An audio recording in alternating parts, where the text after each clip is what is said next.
உடலில் நோய் இல்லாமல் நோய் எதிர்ப்பு சக்தியுடன் வாழ வேண்டும் என்றால் மூலிகைகளின் பயன்பாடுகளை அறிந்து கொள்வதோடு அவற்றை முறையாக பயன்படுத்த வேண்டும் என்கிறார் டாக்டர் கௌதமன் அவர்கள். நிகழ்ச்சியில் அடுத்த பகுதியாக வரவிருப்பது பல்லாண்டு வாழ்ந்திட.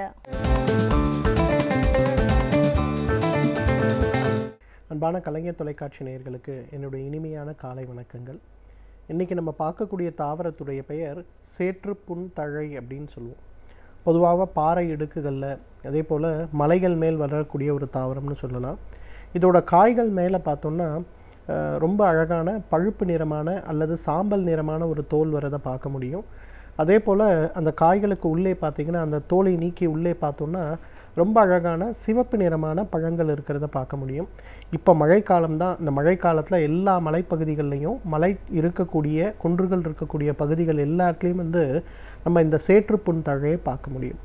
இதோட பெயரை கேட்டாலே குணம் நமக்கு தெரியுது இல்லையா? சேற்றுப்புண்களுக்கு ஒரு மிகச்சிறந்த மருந்து அப்படின்னு சொல்லலாம். பொதுவாக இன்றைக்கு நிறைய என்ன ஆகுதுன்னா, நிறைய பேருக்கு பார்த்திங்கன்னா அந்த கால்கள் 2 விரல்களுக்கு நடுவில் வெண்மை நிறமான ஃபங்கல் இன்ஃபெக்ஷன் ஏற்படுறதை பார்க்க முடியும். அதிலிருந்து வரக்கூடிய அந்த ஒரு தண்ணீர் மிகப்பெரிய அளவில் துர்நாற்றம் ஏற்படக்கூடிய தண்ணீராக இருக்கிறத பார்க்க முடியும். சில நேரங்களில் அதிலிருந்து வெண்மை நிறமான சீழ்வடிகிறதையும் நம்ம பார்க்கலாம். நிறைய ஆன்டிஃபங்கல் க்ரீம் போட்டாலும் ஆன்டிபாக்டீரியல் க்ரீம் போட்டாலும் இந்த சேற்றுப்புண் சம்மந்தப்பட்ட பிரச்சனைக்கு மிகப்பெரிய அளவில் மாற்றம் அப்படிங்கிறது கிடைக்காத ஒரு சூழல் தான் இன்றைக்கு நிறைய இருக்குது. அந்த வகையில் பார்த்திங்கன்னா இயற்கை முறையிலேயே இந்த சேற்றுப்புண்ணை நீக்கக்கூடிய மிக அழகான மருந்து இந்த சேற்றுப்புண் தழை. இந்த இலை ஒரு 10 இலையை எடுத்துகிட்டு ஒரு தேக்கரண்டி மஞ்சள் கிழங்காக கிடச்சிதுன்னா ரொம்ப நல்லது. நல்லா அரைச்சி இரவு படுக்கும்போது இந்த சேற்றுப்புண் இருக்கக்கூடிய இடங்களில் இந்த பேஸ்ட்டை அப்ளை பண்ணிவிட்டு படுக்கணும். ஒரு 3 மாத காலம் இதை தொடர்ந்து உபயோகப்படுத்தினாலே சேற்றுப்புண் சம்பந்தப்பட்ட பிரச்சனைகள் ரொம்ப சீக்கிரமாக மறைந்து போகிறத நம்ம பார்க்க முடியும். அதே போல் இன்றைக்கு கால் ஆணி அப்படின்ற பிரச்சனை, கான்ஸ்ன்னு சொல்லக்கூடிய பிரச்சனை, இன்றைக்கு நிறைய பெண்கள் பார்த்திங்கன்னா நடக்க முடியாமல் அவதிப்படுவதும், காலையில் எழுந்த உடனே கால் கீழே கூட வைத்து நடக்க முடியாமல் அவதிப்படுவதற்கும், அதே போல் அந்த கான்களை ஆப்ரேஷன் பண்ணி எடுத்த பிறகு அது ஆறாமல் பல வருடங்களாக நிரந்தரமான காயங்களாக மாறி விடுவதையும் நம்ம பார்க்க முடிகிறது. இன்றைக்கு சர்க்கரை நோய் இருக்கவங்க நிறைய பேர் இந்த கான்ஸ் ரொம்ப பெயினாக இருக்குன்னு போய் அதை கட் பண்ணி எடுத்துடுறாங்க. ஆனால் எடுத்த பிறகு பார்த்திங்கன்னா அந்த காயங்கள் ஆறவே ஆறாமல் 1 வருடம் 2 வருடம் கூட அந்த காயங்கள் அப்படியே இருந்து நிறைய தொல்லை செய்வதை நம்ம பார்க்க முடிகிறது. அதுவும் இந்த குளிர்காலம் அதே போல் மழைக்காலம் வந்ததுனாலே அந்த காயங்களில் ரொம்ப குத்தல் வலியும் ரொம்ப கடுமையான வேதனைகளும் நமக்கு ஏற்படுறதை பார்க்க முடிகிறது. இந்த மாதிரி காயங்களை நீக்குவதற்கு இந்த சேற்றுப்புண் செடிக்கு ரொம்ப அழகான ஒரு சக்தி உண்டு. பொதுவாக பாரம்பரிய மருத்துவத்தில் என்ன பண்ணுவோம்னா, ஊமத்தை இலை, அந்த இலையை மட்டும் காம்பெல்லாம் எடுத்துகிட்டு வெறும் இலையை மட்டும் ஒரு 5 இலையோட இலை பகுதி மட்டும் எடுத்துக்கணும். சேற்றுப்புண் இலையுடைய அந்த செடியுடைய முழு தாவரம், ஒரு 10 செடியுடைய முழு தாவரத்தை எடுத்துகிட்டு அது கூட மஞ்சள், நல்ல பெரிய மஞ்சள் கிழங்கு கிட்டத்தட்ட இது ரெண்டுமே ஈச் அபவுட் ஒரு 20 கிராம் அளவுக்கு அல்லது 50 கிராம் அளவுக்கு எடுத்தோம்னா மஞ்சள் 100 கிராம் அளவுக்கு இருக்கணும். இது 3த்தையும் நல்லா மிக்சரில் போட்டு அரைச்சிடணும். அரைச்சிட்டு ஒரு பெரிய தோசைக்கல் எடுத்துகிட்டு கல்லை லேசாக சூடு பண்ணிவிட்டு அரைச்ச இந்த பேஸ்ட்டை அது மேலே லேசாக போட்டு சூடு பண்ணணும். இது ஃபஸ்ட்டு ஒரு பசுறு ரொம்ப பச்சை நிறமான ஒரு வாடை ஏற்படுவதை பார்க்கலாம். அதன் பிறகு பார்த்திங்கன்னா கொஞ்சம் குக் ஆகிற ஸ்மெல் வரும். அந்த டைமில் இதை எடுத்துகிட்டு ஒரு டப்பாவில் போட்டு அடைச்சி வச்சிடணும். அதுக்கப்புறம் இந்த பேஸ்ட்டை எடுத்துகிட்டு ஆணி இருக்கக்கூடிய இடங்களில் நல்லா ஒரு வட்டமாக ஒரு ரூபாய் நாணயம் அளவுக்கு வட்டமாக திக்காக எங்கெல்லாம் ஆணி இருக்கோ அங்கே பேஸ்ட்டு போட்டுட்டு மேலே காட்டன் வச்சு அது மேலே கட்டி வச்சிடணும். இதை தினசரி அப்படிங்கிற மாதிரி ஒரு 3 மாத காலம் தொடர்ந்து செய்யும்போது அந்த கால் ஆணி சம்பந்தப்பட்ட பிரச்சனைகள், அந்த ஆணியினால் ஏற்படுகின்ற குத்தல் வலிகள், ஒருவேளை அந்த ஆணியை அறுவை சிகிச்சை எடுத்த பிறகு அந்த இடத்தில் ஆறாமல் இருக்கக்கூடிய காயங்கள் ஏதாவது இருந்தால் அதெல்லாம் படிப்படியாக குறைந்து குணமாகிறத நம்ம பார்க்க முடியும். ஏன்னா இன்றைக்கு நிறைய நேரங்களில் பார்த்திங்கன்னா கால் ஆணிக்காக மீண்டும் மீண்டும் அறுவை சிகிச்சை செய்து கொள்வதோ, அறுவை சிகிச்சை செய்த இடங்களில் இருக்கக்கூடிய வேதனைகளும் வலிகளும் குறையாமல் இருப்பதே இன்றைக்கு மிகப்பெரிய சவால். ஸோ அறுவை சிகிச்சை இல்லாமலேயே கால் ஆணிகளை குணப்படுத்துவதற்கு இந்த சேற்றுப்புண் செடிக்கு சக்தி உண்டு. ஸோ நான் சொன்ன மாதிரி ஊமத்தை இலை 5, இந்த சேற்றுப்புண் செடியுடைய முழு தாவரம் ஒரு 10, நல்ல பெரிய துண்டு மஞ்சள் கிழங்கு அல்லது நல்லா ஒரு 2 டேபிள் ஸ்பூன் அளவுக்கு ஒரு 10 கிராம் அளவுக்கு மஞ்சள், இது எல்லாத்தையும் ஒன்றாக நன்றாக அரைத்து அந்த இடங்கள்லாம் தடவிட்டு பத்து போடக்கூடிய ட்ரீட்மெண்ட். இதை செய்ய ஆரம்பித்தாலே ரொம்ப வேகமாகவே அந்த கால் ஆணி சம்மந்தப்பட்ட பிரச்சனைகள் குறைந்து போகிறத பார்க்கலாம். நிறைய வயதானவர்களுக்கு பார்த்திங்கன்னா கால்களில் ஒரு மரத்து போகின்ற சூழல் ஏற்படுறதை பார்க்க முடியும். நடக்கும்போது ஏதோ தரை மேல் நடப்பதற்கு பதிலாக ஏதோ ஒரு துணியில் மேல் நடப்பது போல் ஒரு சூழல், அல்லது தரையில் செருப்பு போடாமல் நடக்கவே முடியாமல் ஒரு சூழல், கால்களில் சிறிய அளவுக்கு ஏதாவது ஒரு ஒரு ஒரு கல் குத்தினா கூட ஒரு பெரிய கத்தி குத்துவது போல் ஒரு சென்சிட்டிவிட்டியோடு இருக்கக்கூடிய ஒரு காயங்கள், இது எல்லாமே பார்த்திங்கன்னா நமக்கு இந்த வயதானவர்களுக்கு, குறிப்பாக சர்க்கரை நோய் சம்பந்தப்பட்ட பிரச்சனை இருப்பவர்களுக்கு ஏற்படுகின்ற நியூரோபதி சம்பந்தப்பட்ட பிரச்சனைகள் அப்படின்னு சொல்லலாம். ஸோ இந்த நியூரோபதி சம்பந்தப்பட்ட பிரச்சனைகள் ஏற்படும்போது நான் ஏற்கனவே சொன்ன மாதிரி இந்த சேற்றுப்புண் செடியுடைய முழு தாவரத்தை நல்லா ஒரு மிக்சரில் போட்டு அரைத்து இரவு படுக்கும்போது அவங்களோட பாதங்கள் முழுவதும் அதை தடவி வைக்கணும். ராத்திரி முழுசாக வச்சுருங்க, காலையில் வெந்நீர் வச்சு கால் வாஷ் பண்ணுங்கள். ஒரு 2 மாதம் 3 மாதம் இதை தொடர்ந்து செய்யும்போது அந்த பாதங்களில் இருக்கக்கூடிய அந்த உணர்ச்சியற்ற தன்மை கொஞ்சம் கொஞ்சமாக மாறி அந்த நியூரோபதி அல்லது நியூரைட்டிஸ்ன்னு சொல்லக்கூடிய அந்த பிரச்சனை கொஞ்சம் கொஞ்சமாக குறைந்து நடக்கும்போது ஒரு பிடிமானத்தோடு நடக்கிறத பார்க்க முடியும். அதே போல் பார்க்கின்சன் சம்பந்தப்பட்ட தொந்தரவு இருப்பவர்கள், கழுத்து இடுப்பில் இருக்கக்கூடிய அந்த சவ்வு விலகி அதனால் நரம்புகளில் கடுமையான அழுத்தம் ஏற்பட்டு அதனால் நரம்புகளுடைய பாதிப்பு ஏற்பட்டிருப்பவர்கள், பக்கவாதம் சம்பந்தப்பட்ட நோயினால் பாதிக்கப்பட்டிருப்பவர்கள், இவங்க எல்லாருக்குமே இந்த அளவுக்கு அதிகமாக இருக்கக்கூடிய இந்த பிரச்சனையை குறைப்பதற்கு மிகச்சிறந்த மருந்து இந்த சேற்றுப்புண்ணிலிருந்து எடுக்கக்கூடிய அந்த செடியிலேருந்து எடுக்கக்கூடிய அந்த ஒரு கல்கம் தான். பொதுவாக பாரம்பரிய மருத்துவத்தில் இன்றைக்கும் பார்த்திங்கன்னா நாகர்கோவில் பக்கம்லாம் நம்ம போனோம்னா பக்கவாதம் சம்பந்தப்பட்ட நோய்களுக்கு ட்ரீட்மெண்ட் கொடுக்கும்போது, அல்லது ஸ்பைனல் இன்ஜுரின்னு சொல்லுவோம், முதுகுத்தண்டு உடைந்து அதனால் கை கால்கள் செயலிழந்த நிலையில் நம்ம இருக்கும்போது இந்த சேற்றுப்புண் பூண்டுடைய முழு தாவரத்தை எடுத்து ஒரு மிக்சரில் போட்டு கிட்டத்தட்ட ஒரு 20-30 செடி வேரோடு எடுத்து சுத்தப்படுத்தி மிக்சரில் போட்டு நல்லா அரைச்சிருவாங்க. அதை லேசாக சூடு பண்ணிவிட்டு முதுகுத்தண்டு பாதிக்கப்பட்டிருக்கக்கூடிய நரம்புகள் வேலை செய்யாமல் இருக்கக்கூடிய இடங்களில் எல்லாம் நன்றாக தடவி அரை மணி நேரம் அல்லது 1 மணி நேரம் ஊற வைத்து அப்புறம் குளிக்க செய்வாங்க. இதை தொடர்ந்து 3-6 மாதம் செய்யும்போது நரம்புகளுடைய இயக்கம் சீராகி ஓரளவு நல்ல மாற்றம் ஏற்படுவதை நம்ம பார்க்க முடியும். எனவே நேர்களே, இந்த சேத்துப்புண் செடி அல்லது சேத்துப்புண் பூண்டுன்னு சொல்லக்கூடிய தாவரத்தை பொறுத்தவரையிலும் நம்ம உடல் கால்களில் ஏற்படுகின்ற சேற்றுப்புண் பிரச்சனை, கால் ஆணி சம்பந்தப்பட்ட பிரச்சனை, கால் ஆணியினால் ஏற்படுகின்ற, கால் ஆணி எடுத்த பிறகு ஏற்படுகின்ற ஆறாமல் இருக்கக்கூடிய அந்த காயம் சம்பந்தப்பட்ட பிரச்சனை மற்றும் நியூரோபதி அல்லது நியூரைட்டிஸ் சம்பந்தப்பட்ட பிரச்சனைகளுக்கு இயற்கை கொடுத்திருக்கின்ற மிகச்சிறந்த அருமருந்து. இதை உள்ளுக்கு உபயோகப்படுத்துகின்ற வழக்கம் கிடையாது. வெளிப்புறமாகவே தகுந்த மருத்துவ ஆலோசனையின் பேரில் நம்ம உபயோகப்படுத்தி வந்தோமேயானால் நம்மாலும் பல்லாண்டு காலம் ஆரோக்கியமாக வாழ்ந்திட முடியும். நம் சமூகத்தில் நடக்கும் நல்ல நிகழ்வுகளில் நம்முடைய பங்களிப்பு என்னவாக இருக்கிறதோ அதே போன்று தீய நிகழ்வுகளை தட்டி கேட்பதிலும் நம்முடைய பங்களிப்பு இருக்க வேண்டும் என்கிறார் எழுத்தாளர் மனுஷபுத்திரன் அவர்கள். இன்றைக்கு என்ன சமூக பிரச்சனையை நம் கண்முன் கொண்டு வந்திருக்கிறார் என்பதை கவனிக்கலாம். நிகழ்ச்சியில் அடுத்த பகுதியாக வரவிருப்பது தீதும் நன்றும்.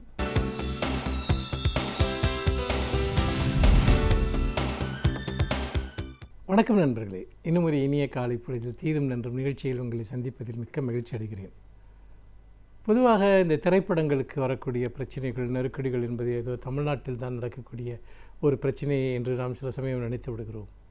தமிழ்நாடு அதில் அதிகபட்சமான பிரச்சனைகளை சந்திக்கக்கூடிய மாநிலமாக இருக்கலாம். ஆனால் இப்பொழுது வட இந்தியாவில் பத்மாவதி என்கிற திரைப்படம் தொடர்பாக மிகப்பெரிய சர்ச்சை நடந்து கொண்டிருக்கிறது. மகாராணி பத்மாவதியினுடைய வாழ்க்கையை சித்தரிக்கக்கூடிய அந்த திரைப்படம், பிரபல இயக்குனர் சஞ்சய் லீலா பன்சாலி இயக்கியிருக்கக்கூடிய அந்த திரைப்படம் பத்மாவதி, அலாவுதீன் கில்ஜி போன்றவர்களுடைய வாழ்க்கையை எல்லாம் மையமாக வைத்து அந்த படம் எடுக்கப்பட்டிருக்கிறது. ஆனால் அந்த படம் வருவதற்கு முன்பே அதை பற்றிய மிகப்பெரிய அளவிற்கான சர்ச்சைகள் பலராலும் உருவாக்கப்பட்டு இருக்கின்றன. முக்கியமாக ராஜபுத்திர வம்சத்தை சேர்ந்தவர்கள் இது மகாராணி பத்மாவதி அலாவுதீன் கில்ஜியோடு காதல் கொண்டிருப்பது போன்ற காட்சிகள் அந்த படத்தில் இடம்பெற்றிருப்பதாக எங்களுக்கு செய்திகள் வந்திருக்கிறது. ஆகவே இது மகாராணியினுடைய புகழை குலைக்கக்கூடிய ஒன்று. ஆகவே நாங்கள் அந்த படத்தை திரையிட விட மாட்டோம் என்று ஒரு மிகப்பெரிய அளவிற்கான ஒரு போராட்டங்கள் நடத்தப்பட்டு வருகின்றன. நீதிமன்றத்தில் இதை எதிர்த்து தொடரப்பட்ட வழக்கை நீதிமன்றம் தள்ளுபடி செய்துவிட்டது. இந்த இடத்தில் தான் நாம் தொடர்ந்து இந்த பிரச்சனை எப்படி தொடர்ந்து பூதாகரப்படுத்தப்படுகிறது என்பதை நாம் பார்க்க வேண்டியிருக்கிறது. ஏனென்றால் 2 விஷயங்கள் இருக்கின்றன. ஒன்று வரலாறு தொடர்பானது, இன்னொன்று திரைப்படம் தொடர்பானது. முதலில் நாம் வரலாறு தொடர்பான விஷயங்களை பார்ப்போம். வரலாறு என்பது உண்மையில் இந்தியாவில் பெரும்பாலான காலகட்டங்களைச் சேர்ந்த வரலாறுகள் என்பது உண்மையும் புனைவுகளும் கலந்ததாகத்தான் இருக்கின்றன. முறையான வரலாற்று பதிவுகள் என்பது யாரை பற்றியும் எங்குமே கிடையாது.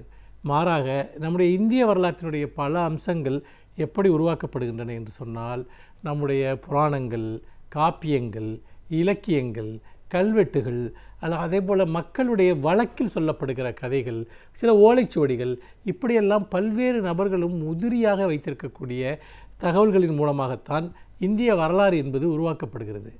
இந்திய வரலாற்றை உருவாக்கிய இன்னொரு விஷயம், இங்கு வெளிநாட்டவர்கள் இங்கு வந்தபோது, முக்கியமாக கிழக்கிந்திய கம்பெனியார் இங்கு வந்த பிறகு, அல்லது சீன பயணிகள் இங்கு வந்து இப்போ பயணங்களை மேற்கொண்ட போது, அதற்கு பிறகு ஆங்கிலேயர்கள் இங்கு நிரந்தரமாக ஆட்சி செய்ய ஆரம்பித்த போது, ஆங்கில வரலாற்று ஆராய்ச்சியாளர்கள் இங்குள்ள வரலாறுகளை எழுத ஆரம்பிக்கிறார்கள்.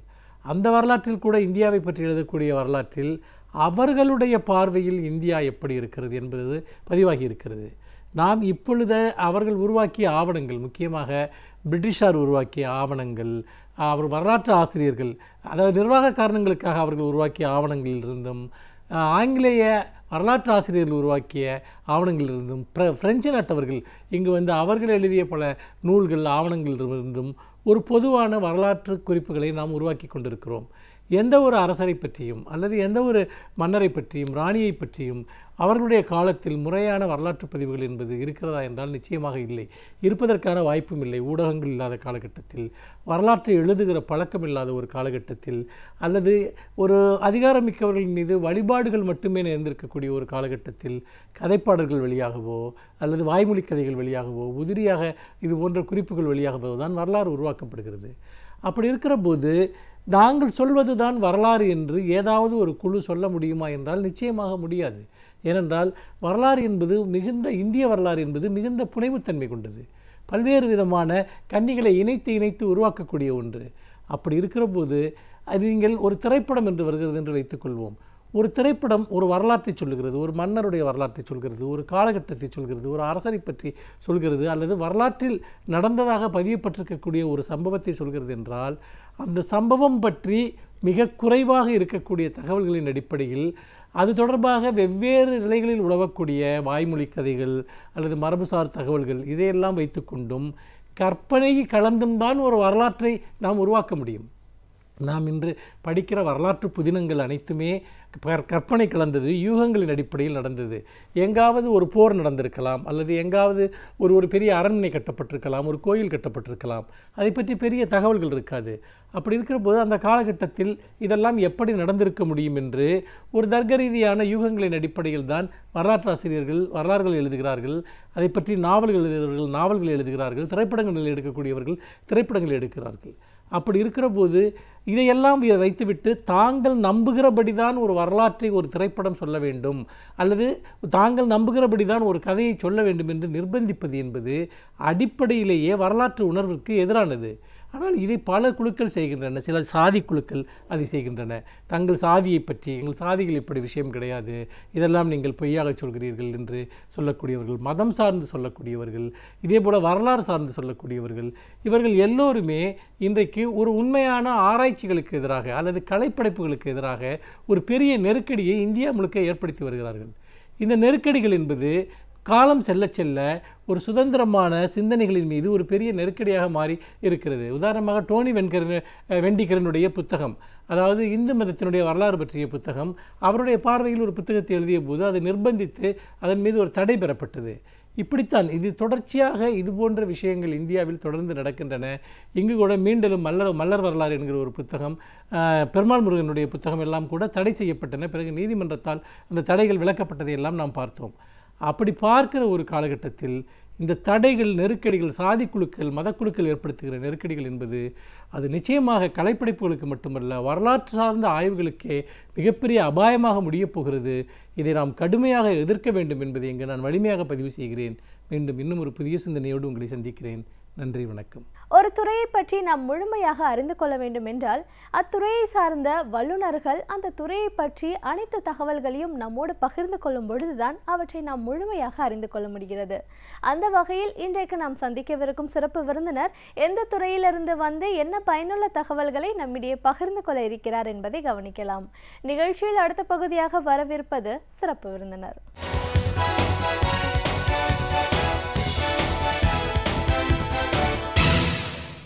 வணக்கம் நேயர்களே, விடியலே வா நிகழ்ச்சியின் சிறப்பு விருந்தினருக்கான நேரம் இது. இன்றைய சிறப்பு விருந்தினர் உடற்பயிற்சி ஆலோசகர் திரு அசோக் தாமோதரன். ஒரு உடற்பயிற்சி ஆலோசகராக உடற்பயிற்சி அப்படிங்கிறது எவ்வளோ முக்கியமான ஒரு விஷயம். இன்றைக்கி சின்ன குழந்தைங்கள்லேருந்து வயதானவங்கள் வரைக்கும் எக்ஸசைஸ், வாக்கிங், ஸ்போர்ட்ஸ்னு பல விஷயங்களில் ஈடுபடுத்தணும் அப்படின்ற ஒரு ஆர்வம் ஏற்பட்டிருக்கு. அந்த ஆர்வம் எவ்வளோ முக்கியத்துவம் வாய்ந்தது, இதை எல்லாரும் ஏன் தெரிஞ்சுக்கணும்னு பல விஷயங்களை அவர்கிட்ட கேட்டு தெரிஞ்சுக்கலாம். வணக்கம் சார். வணக்கம்.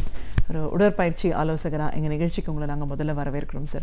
உடற்பயிற்சி அப்படிங்கிறது எவ்வளோ தூரம் தேவையாக இருக்குது? ஃபிட்னஸ் அப்படிங்கிறது இன்றைக்கி மக்கள் மத்தியில் ரொம்ப பிரபலமாக இருக்குன்னு சொல்லலாம். எல்லாருமே அதை பற்றி நிறைய பேசுகிறாங்க. ஒரு உடற்பயிற்சி நிறுவனம் அப்படிங்கிறத நீங்கள் உருவாக்கி அதன் மூலமாக நிறைய பேருக்கு ட்ரைனிங் கொடுத்துட்ருக்கீங்க அப்படின்போது அடிப்படையில் இதுக்கு வர்றதுக்கான காரணம் அப்படின்னு பார்த்தீங்கன்னா நீங்களே உங்களுக்கு ஒரு ரோல் மாடல், ஒரு எக்ஸாம்பிள் அப்படின்னு சொல்லியிருக்கீங்க. இதுக்கு எப்படி நீங்கள் வந்தீங்க? இந்த பயிற்சி ஏன் அவசியம்? இன்னைக்கு நிறைய அரசாங்கத்தில் எடுக்கிற கொள்கை முடிவுகள்னால உங்களுக்கு எவ்வளோ தூரம் ஒரு பாதிப்புகள் ஏற்பட்டிருக்கு, என்ன மாதிரியான ஒரு சேஞ்சஸ் தேவைகள் இருக்குன்னு நம்ம நிறைய பேச வேண்டியிருக்கு. ஃபர்ஸ்ட் உங்களை பற்றி சொல்லுங்கள் சார். ஒரு ஐடி இண்டஸ்ட்ரியில் இருந்துட்டு இப்போ நீங்கள் ஒரு ஃபிட்னஸ்க்கு வந்திருக்கீங்க. எப்படி இது நடந்துச்சு? இல்லை, இது உண்மையிலேயே ஒரு ஆச்சரியப்பட வேண்டிய விஷயந்தான். நான் 96 நான் அமெரிக்காவில் போய் ஐடி இன்ஜினியராக ஒர்க் பண்ணிகிட்டு இருந்தேன். 2006 எனக்கு வந்து ஒரு டயபெட்டிக் கண்டிஷன் இருந்துச்சு. ஒரு டயபெட்டிக் அப்படின்ற மாதிரி என்னை வந்து இது பண்ணாங்க. அப்போ 2008 நான் திரும்பி வரும்போது 95 கிலோ நான் இருந்தேன் அப்போது. ஸோ அப்போது நமக்கு வந்து இந்த அளவுக்கு தெரியாது, விழிப்புணர்வு ரொம்ப கம்மியாக இருந்துச்சு எனக்கு. ஸோ எங்கள் அம்மாவுக்கும் டயபெட்டிக்கு. ஸோ நம்ம இப்படி தான் இருப்போம், மாத்திரை எடுத்துப்போம், அப்புறம் இன்சுலின் எடுத்துப்போம், அந்த மாதிரி தான் போயிட்டு இருந்துச்சு. சடனாக ஒரு என்ன சொல்கிறது, ஒரு பெரிய ஒரு என்ன சொல்கிறது, நம்மளே ஒரு புரட்டி போடக்கூடிய ஒரு அவேர்னஸ் மாதிரி சொல்லலாம், இல்லைனா ஒரு கடவுள் அருள்னு கூட சொல்லலாம், எப்படி வேணால் அதை எடுத்துக்கலாம்.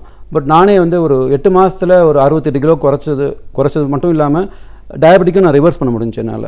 ஸோ அப்போது வந்து அதிலிருந்து ஒரு 4 வருஷமும் நான் என்ன பண்ணேன்னா இந்த துறையிலேயே நம்ம நிறைய விரும்பி படிக்க ஆரம்பித்தேன். யோகாவாகட்டும், உடற்பயிற்சி ஆகட்டும், மார்ஷியல் ஆர்ட்ஸ், களரி பயிட்டுன்னு நம்மளுடைய பாரம்பரிய கலை அது. ஸோ அந்த மாதிரி எங்கெங்கே இருக்கோ அதை தேடி நான் நிறைய கற்றுக்கிட்டேன். அது மாதிரி அப்போ வந்து எந்த அபிப்பிராயம் இல்லை எனக்கு, ஏதோ நம்ம நடத்தணும் அப்படின்ற ஒரு அபிப்பிராயம் இல்லை. நம்மளுடைய ஓன் நலனுக்கு தான் பண்ணிகிட்டு இருந்தேன். ப்ளஸ் ஃபேமிலியுமே மாறினாங்க. இப்போ எங்கள் ஒய்ஃபும் யோகா படித்தாங்க, பசங்களும் வந்து பார்த்திங்கன்னா அதுக்கு தகுந்த மாதிரி நல்ல பயிற்சி செஞ்சாங்க எங்களுடைய. ஸோ இதெல்லாமே ஒரு பெரிய டிரான்ஸ்ஃபர்மேஷன் ஆகிட்டே வந்துச்சு. ஒரு 3-4 வருஷத்துக்கு முன்னாடி தான் வந்து இதை நம்ம ஏன் வந்து மற்றவங்களுக்கு ஷேர் பண்ணக்கூடாது அப்படின்ற மாதிரி ஒரு ஒர்க் ஷாப் நடத்திட்டு இருந்தோம். அப்போது ஒரு 2 நாள் நடத்துவோம், மக்கள் வந்து பார்ப்பாங்க, பண்ணிட்டு போவாங்க. அப்போது ஒரு சென்டர் இருந்தால் நல்லாயிருக்கும் அப்படின்னு நிறைய பேர் ஃபீல் பண்ணாங்க. அப்போது நான் உடற்பயிற்சி பண்ண சென்டரே நான் டேக் ஓவர் பண்ணுற மாதிரி எனக்கு ஒரு வாய்ப்பு கிடச்சிச்சு. ஸோ அது வந்து ஒரு உண்மையிலேயே நல்ல ஒரு வாய்ப்பாக இருந்தனால நான் தக்க வச்சுக்கிட்டேன். இப்போ ஒரு கடந்த 2 ஆண்டுகளுக்குள்ளே இந்த இது பண்ணிகிட்ருக்கோம். மெயினாக உடற்பயிற்சி கூடம்னு எடுத்துக்கிட்டிங்கன்னா நிறைய பேர் வெஸ்டர்ன் கான்செப்ட் தான் யூஸ் பண்ணுறாங்க. ஒரு ஜிம் அப்படின்ற மாதிரி நினைக்கிறாங்க. உண்மையிலேயே வந்து ஜிம்மாக இருக்கணும்னு அவசியமே இல்லை. ஒரு வெல்னஸ் சென்டர், எல்லா வயதினருமே வந்து நல்ல பயிற்சி பண்ணக்கூடிய இடம். ஒரு சிறு குழந்தையிலிருந்து ஒரு வயோதிகர் 70 வயசு 80 வயசு இவங்க எல்லாருமே வந்து பயிற்சி பண்ணலாம். இப்போ சமீபத்தில் வேர்ல்டு டயபெட்டிஸ் டே வந்துச்சு. அப்போ எல்லாருக்குமே நாங்கள் வந்து ஒரு ஸ்க்ரீனிங் பண்ணோம், சர்க்கரை அளவு எப்படி இருக்குன்ட்டு. டெஸ்ட் பண்ணவரே ரொம்ப ஆச்சரியப்பட்டார். எல்லாருக்குமே 110 111 ஒரே ரேஞ்சிலே இருந்துச்சு. மிஸ்டேக் ஆயிடுச்சு. ஏன்னா வந்து காமனாக நீங்கள் பப்ளிக்கில் செக் பண்ணிங்கன்னா 270 140 அப்படி ரேண்டம் சுகர் இருக்கும். கண்டிப்பாக அன்றைக்கி ரொம்ப சந்தோஷமாக இருந்தேன் நான். என்னென்னா உடற்பயிற்சி செய்கிறனால அவங்க அட்லீஸ்ட் வேறு எதுவும் மசில் பில்டிங்களோ இல்லை வெயிட் அவங்களுக்கு பிடிச்சது எதுவும் கிடைக்காட்டி கூட அப்படி நினச்சா கூட சுகர் வந்து கண்ட்ரோலில் இருக்குது. ஸோ இது வந்து எனக்கு பார்த்தீங்கன்னா ஒரு பெரிய ஒரு மகிழ்ச்சியை கொடுத்துச்சு அன்றைக்கி பார்த்தீங்கன்னா. அதனால் உடற்பயிற்சின்றது வந்து எல்லாருமே கண்டிப்பாக செய்யக்கூடிய ஒன்று. கண்டிப்பாக சார். இப்போ உடற்பயிற்சி அப்படின்னு நம்ம சொல்லும்போது இன்னைக்கு மத்திய அரசு கூட சொல்லியிருக்காங்க உடற்பயிற்சியெல்லாம் ரொம்ப தேவை. ஆனால் அவங்க சொல்லக்கூடிய விஷயங்கள் யோகா மாதிரியான அதை தான் ப்ரமோட் பண்ணுற மாதிரியான விஷயங்களை எல்லா பள்ளிகள்லையும் கொண்டு வந்துட்டு இருக்காங்க அப்படின்னு நம்ம பார்க்குறோம். உண்மையிலேயே உடற்பயிற்சி ஃபிட்னஸ் அப்படிங்கிறது யோகா மட்டும்தானா, இன்னும் நிறைய விஷயங்கள் இருக்கா? இல்லை இப்போ உடற்பயிற்சி ஃபிட்னஸ்ன்றது பார்த்தீங்கன்னா 3 மெயின் காம்பனன்ட்ஸ் சொல்லலாம் ஒரு ஹெல்த்தி பாப்புலேஷனுக்கு. ஒன்று பார்த்தீங்கன்னா கார்டியோ கெப்பாசிட்டி, இன்னொன்று வந்து பார்த்தீங்கன்னா ஸ்ட்ரென்த், இன்னொன்று வந்து பார்த்தீங்கன்னா ஃப்ளெக்சிபிலிட்டி. இப்போ யோகானால் வந்து மைண்டு மனம் சார்ந்து ப்ளஸ் வந்து ஃப்ளெக்சிபிலிட்டி கொடுக்கக்கூடிய எக்ஸசைஸ் வந்து கண்டிப்பாக யோகா வந்து ரொம்ப முக்கியமானது. நானே வந்து யோகா ஆசிரியர் பயிற்சி நான் பெற்றிருக்கேன். அப்படி இருந்தால் கூட நான் யோகா மட்டும் நான் நடத்துறதும் இல்லை, நான் பயிற்சி பண்ணுறதும் இல்லை. ஒரு முழுமையான உடல் நலனுக்கு வந்து எல்லாமே தேவை. ஏன்னா நீங்கள் ஒரு பொருளை தூக்குறீங்கன்னு வச்சுக்கோங்களேன், ஒரு சத்து தான் தூக்க முடியும். ஸோ அது கண்டிப்பாக தேவை. இப்போ யாரோ உங்களை துரத்திட்டு வராங்க, நீங்கள் ஓடணும், அப்போ கார்டியோ கெப்பாசிட்டி கண்டிப்பாக இருக்கணும் நம்மளுக்கு. அப்படி இல்லைன்னா நம்ம என்ன பண்ண முடியாதுன்னா ஓட முடியாது அந்த இடத்துல இருந்து. ஸோ இது 3மே முக்கியம். கார்டியோ கெப்பாசிட்டி கண்டிப்பாக முக்கியம், ஸ்ட்ரென்த் முக்கியம், ஃப்ளெக்சிபிலிட்டியும் முக்கியம். அதனால் வந்து இப்போ மத்திய அரசாங்கம் என்னென்னா யோகா மட்டுமே அவங்க வந்து முன் நிறுத்துறாங்க. அது வந்து அவங்களுடைய பாலிசி ரிசல்ட்டாக கூட இருக்கலாம். பட் அதில் வந்து எனக்கு உடன்பாடு கிடையாது. ஏன்னா நான் யோகா பயிற்சியாளராக இருந்துட்டும் டீச்சராக இருந்துட்டுமே என்ன சொல்கிறேன்னா எல்லாமே தேவை. இப்போ ஃபிட்னஸ் கண்டிப்பாக மக்களுக்கு வந்து ஒரு பேசிக்காக ரன்னிங் தேவை, ஒரு ஸ்போர்ட்ஸ் தேவை, கேம்ஸ் தேவை. இப்போ யோகாவுக்கு மட்டும் எல்லா விதமான சலுகைகளையும் கொடுத்துட்டு ஃபிட்னஸ் எக்யூப்மெண்ட் பார்த்தீங்கன்னா 28% சமீப காலம் வரைக்கும் ஜிஎஸ்டி இருந்துச்சு. 28%னா யாருமே வந்து வாங்கி பண்ண மாட்டாங்க. கொஞ்சம் ஆசைப்படுறவங்க கூட வந்து அவ்வளோ காசு இருக்கும்போது வாங்க மாட்டாங்க. ஆக்சுவலாக ஒரு ஸ்கிப்பிங் ரோப் நீங்கள் பார்த்துருப்பீங்க இல்லையா, ஆமாம், அதுக்கு வந்து 28% வரி இருந்துச்சு. ஆக்சுவலாக இப்போது கடந்த வாரம் அப்போ கூட 18% குறைச்சிருக்காங்க. அதை 18%மே இப்போயுமே அது கூட தான். முன்னே வந்து ஒரு காலத்தில் 5% வரைக்கும் இருந்துச்சுன்னு நினைக்கிறேன். ஸோ மத்திய அரசு வந்து கண்டிப்பாக வந்து ஃபிட்னஸ்ன்றது வந்து ஒலிம்பிக்கு நம்ம ஆள் அனுப்புறது மட்டும் இல்லை, ப்ரிவென்ஷன் ஆஃப் டிசீஸ் முக்கியமாக பார்த்தீங்கன்னா ஒவ்வொரு மக்களுமே அது வந்து நிறைய பங்காற்றுறது ஆக்சுவலாக. ஸோ மத்திய அரசு வந்து இதுக்கு வந்து எவ்வளோ முடியுமோ, நாங்கள் 0% கேட்கலாம், பட் அட்லீஸ்ட் வந்து ஒரு 12%. இப்போ அவங்க வந்து என்னென்னா கேம்ஸ்க்கெலாம் இருக்கு இல்லையா, அதுக்கு 12% வரைக்கும் வச்சுருக்காங்க. ஸோ ஃபிட்னஸ் எக்யூப்மெண்ட்டுக்கு வந்து 18% வைக்கிறாங்க. அதுவும் லக்ஸுரி ஐட்டம் கிடையாது ஆக்சுவலாக பார்த்தீங்கன்னா. அதே மாதிரி எங்கள் இதில் வந்து ஃபிட்னஸ் செய்கிறவங்களுக்கு வந்து சர்வீஸ் டேக்ஸ் ஜிஎஸ்டி டேக்ஸ் பார்த்திங்கன்னா 18% போடுறாங்க. அதுவுமே ரொம்ப அதிகமாக தான் எங்களுக்கு தெரியுது. ஏன்னா யாரும் கட்ட மாட்டாங்க அந்த மாதிரி. இப்போ நம்ம ஹோட்டலுக்கு போகிறோம், சாப்பிட்றோம் அப்படின்னா கட்டிடுவோம் ஏதோ வச்சு ஒன்று. இப்போ உடற்பயிற்சி வரும்போது அது வந்து அத்தியாவசிய தேவை யாரும் பார்க்குறதில்ல. சரி அப்போ நம்ம தள்ளி போடலாம், இல்லை வேண்டாம், அந்த மாதிரியான எண்ணங்கள் மக்களுக்கு வர்றதுக்கு வாய்ப்பு இருக்குது. ஆக்சுவலாக மானியம் தரணும், மத்திய அரசு மாநில அரசு ஆகட்டும், எல்லோரும் ஊக்குவிக்கணும். சரி இப்போ சைனாலெலாம் நான் போய் பார்த்துருக்கேன், ஓப்பன் பப்ளிக் பார்க்ஸ்லேயே எக்ஸசைஸ் பண்ணிகிட்டு இருப்பாங்க. அரசாங்கம் ரொம்ப அவங்களுக்கு உதவி செய்யும் ஆக்சுவலாக பார்த்தீங்கன்னா, அதெல்லாம் அமைச்சு கொடுக்குறது. இப்போ அவங்க வேலையை நாங்கள் வந்து கம்மியாக ஈஸியாக்குறோம் ஆக்சுவலாக. இப்போ இந்த வேலையை நான் செய்ய வேண்டியதே இல்லை. இப்போது மாநில அரசாங்கம் வந்து நல்லா எல்லா ப்ளே கிரவுண்ட்லேயும் எல்லா எக்யூப்மெண்ட்ஸ் போட்டு பண்ணியிருந்தாங்கன்னா எங்களுக்கு வேலையே இல்லை ஆக்சுவலாக. எனக்கு வேலை ஈஸி ஆக்சுவலாக. நான் என்னுடைய ஐடி வேலையை நான் பார்த்துட்ருக்கலாம், வேறு ஏதாவது வேலை பார்த்துட்ருக்கலாம். ஸோ கண்டிப்பாக மாநில அரசு வந்து ஜிஎஸ்டியை வந்து குறைக்கணும். மத்திய அரசு, மாநில அரசு வந்து ப்ளே கிரவுண்ட்ஸ் நிறைய இருக்குது. எங்கள் வீட்டு பக்கத்துலேயே நான் 2-3 ப்ளே கிரவுண்ட்ஸ் பார்க்குறேன், சரியாக பராமரிக்கப்படுறது இல்லை ஆக்சுவலாக. அதை வந்து முழுமையாக பயன்படுத்தணும். இப்போ ஒவ்வொரு இடமும் எவ்வளோ எக்ஸ்பென்சிவில் காஸ்ட்லி நமக்கு தெரியும் லேண்ட் ப்ரைஸில் சென்னையில். இப்போ அந்த மாதிரி இருக்கும்போது அந்த இடத்த வந்து நம்ம அவ்வளோ அசால்ட்டாக நம்ம வந்து யூஸ் பண்ணாமல் வைக்கிறது ரொம்ப தப்பு. நல்லா அங்கே பார்த்தீங்கன்னா சரியாக பராமரிக்கப்படாமல் யாரும் போய் விளையாட மாட்டுறாங்க இப்போது. அதனால் நாங்கள் வந்து எங்கள் இதிலே விளையாட்டை உள்ளே கொண்டு வர வேண்டியிருக்கு ஆக்சுவலி. ஸோ இப்போது பயிற்சி அப்படிங்கிறது யோகா, அதை தாண்டி கார்டியோ சார்ந்த விஷயங்களும் சரி, எனர்ஜி, இது எல்லாமே முக்கியம் அப்படின்றீங்க. இப்போது ஒரு ட்ரெயினராக நம்ம பயிற்சி அப்படிங்கிறது எந்த வயதுலேருந்து ஆரம்பிக்கணும், என்ன மாதிரியான ஒரு பயிற்சி டு பிகின் வித்?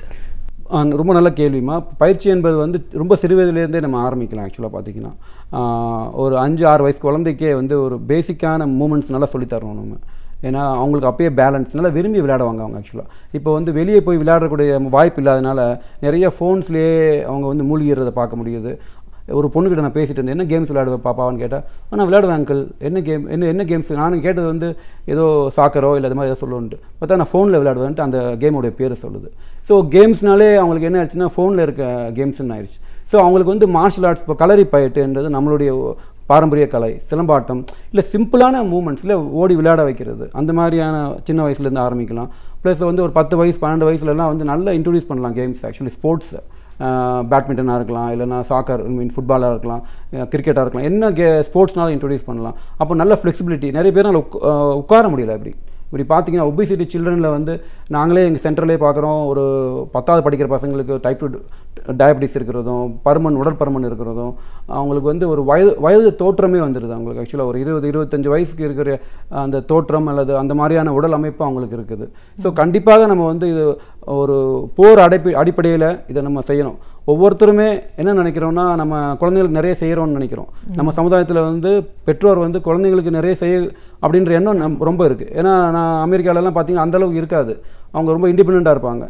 உண்மையிலேயே நீங்கள் உங்கள் குழந்தைங்களுக்கு எதாவது செய்யணும்னா முக்கியமாக முதல்ல வந்து உடல் நலம் கொடுக்கணும், அவங்களுக்கு ஹெல்த்து. அதுக்கப்புறம் தான் வந்து சொத்து சேர்க்கிறதா இருக்கலாம், கல்வி கூட வந்து அதுக்கு அடுத்து தான் வருது. நல்ல ஒரு உடல் திறனான ஒரு நபர்னால மற்ற எல்லாமே பெற்றிருக்க முடியும் ஆக்சுவலாக. ஸோ கண்டிப்பாக சிறு வயதுலேருந்தே ஆரம்பிச்சுட்டு அப்புறம் ஒரு டீன் இயர்ஸ்லாம் பார்த்தீங்கன்னா ஒரு காலேஜ் ஃபஸ்ட் இயர் ஜாயின் பண்ணுறாங்கன்னு வச்சுக்கோங்களேன். அப்போ என்னென்னா விளையாடுறவங்க கூட நிப்பாட்டிடுறாங்க. ஏன்னா பேரண்ட்ஸுடைய இதாக இருக்கலாம், இல்லை அவங்க சக நண்பர்களுடைய இதனால் இருந்த ஸ்போர்ட்ஸையும் நிப்பாட்டிடுறாங்க. அந்த மாதிரி இருக்கக்கூடாது. உடற்பயிற்சி ஒரு பழக்கம், மேக் ஃபிட்னஸ் ஹேபிட். அது மாதிரி வந்து ஒரு நாளைக்கு அரை மணி நேரம் இல்லை ஒரு 20 நிமிஷம் பண்ணால் கூட போதும் ஆக்சுவலாக. அதுக்கு பேரண்ட்ஸ் எல்லாருமே செய்யணும். அது ஆக்சுவலாக ஒரு வெல்னஸ் அப்படின்னு நம்ம பார்க்கும்போது எந்த அளவுக்கு ஃபிட்னஸ் நம்மளுக்கு வந்து வெல்னஸ்க்கு முக்கியத்துவம் வாய்ந்ததாக இருக்குது? இப்போ வெல்னஸ்ன்னு பார்க்கும்போது பார்த்தீங்கன்னா WHO சொல்லுது பார்த்தீங்கன்னா மனம், உடல், சமுதாயம், இந்த 3 நலனுமே கண்டிப்பாக பேசிக்காக இருக்கணும் நம்மளுக்கு ஆக்சுவலாக. WHO என்ன சொல்லுதுன்னா ஹெல்த்துன்றது வந்து ஒரு நோய் அற்ற தன்மை கிடையாது. ஸோ நம்மளுடைய ஃபுல் கெப்பாசிட்டி பொட்டன்ஷியலில் நம்ம வந்து ஆப்ரேட் பண்ணக்கூடியது, நம்ம ஒரு ஸ்ட்ரெஸ் இல்லாமல் ஒரு பேசிக்காக நம்ம வாழ்க்கையை நடத்துறதுக்குரிய இது கண்டிப்பாக இருந்தால் தான் அது ஒரு வெல்னஸாக இருக்கும். பார்த்திங்கன்னா இதுக்கப்புறம் வந்து ஃபினான்ஸாக இருக்கலாம், இன்னும் ஃபைனான்சியல் வெல்னஸ்ன்னு இருக்கலாம், சோசியல் வெல்னஸ், என்விரான்மெண்டல் வெல்னஸ்ன்னு இருக்கலாம். பட் பேசிக்காக அந்த 3மே ரொம்ப முக்கியம். மனம், உடல், சமுதாய. உடல் நலம் அப்படின்னு நம்ம பார்க்கும்போது சின்ன குழந்தைங்கள்லேருந்தே பயிற்சி அப்படிங்கிறத ஆரம்பிக்கணும் அப்படின்னு சொல்லியிருக்கீங்க. பட் இப்போது ஒரு இந்த 10 வருடங்களில் தான் பார்த்தீங்கன்னா வெல்னஸ் பற்றியும் ஒரு ஃபிட்னஸ் பற்றியும் ஒரு அவேர்னஸ் இளைஞர்கள் மத்தியில் இருக்குது. இப்போது ஒரு அதை வயது வரம்பாக நம்ம பிரித்தோம் அப்படின்னா ஒரு 20லேருந்து 40 வயது வரைக்கும், 40லேருந்து 60 வயதை கடந்தவங்க. இப்போது எல்லாராலையும் எல்லாத்தையும் எல்லா டைம்லேயும் செய்ய முடியாது. ஸோ நம்ம இப்போ பிரிச்சுக்கலாம். ஒரு ஏஜ் 40+ இருக்கிறவங்க என்ன மாதிரியான ஒரு பயிற்சிகள் எல்லாம் தினமும் மேற்கொள்ளலாம்? ரொம்ப அருமையான கேள்வியாக. இப்போது 40+ பார்த்தீங்கன்னா மெயினாக வந்து லைஃப் ஸ்டைல் கண்டிஷன் என்னக்கூடிய டயபெட்டிஸ், ஹைப்பர் டென்ஷன், உடல் பருமன், அப்புறம் வந்து ஸ்ட்ரெஸ்ஸை வந்து அவங்க இருக்கிறது, அப்புறம் வீட்லேயே வேலைக்கு போகாதவங்க கூட ஹவுஸ் ஒய்ஃப்ஸ், இவங்களாம் என்ன பண்ணோம், ஒரு பேசிக்காக 20 நிமிஷம் இப்போ என்ன பண்ணுறாங்கன்னா வாக்கிங் மட்டும் போகிறாங்க. வாக்கிங் வந்து ஒரு ஃபிசிக்கல் ஆக்டிவிட்டி மட்டும்தான். எக்ஸசைஸ்னால் என்னென்னா ஸ்ட்ரக்சர்ட் ப்ரோக்ராம் ஆக்சுவலி. ஸோ கொஞ்சம் வந்து ஹார்ட் ரேட்டை ஏற்றுறது கொஞ்சம் தெரிஞ்சுக்கணும் நம்ம ஆக்சுவலாக. ஸோ நம்ம என்ன பண்ணுறோம், வாக்கிங் போயிட்டு நிறைய பேர் ஃபோன் பேசிட்டு வருவாங்க, போகிறத விட வரும்போது ஸ்ட்ரெஸ் ஆகிட்டு வருவாங்க ஆக்சுவலாக. ஸோ அது பத்தாது ஆக்சுவலாக. ஒரு பேசிக்காக வந்து ஒரு சொல்கிற மாதிரி ஒரு வெயிட் ட்ரைனிங் சொல்லுவாங்க. ஒரு 3 நாள் பாடி பில்டிங் கிடையாது ஆக்சுவலாக.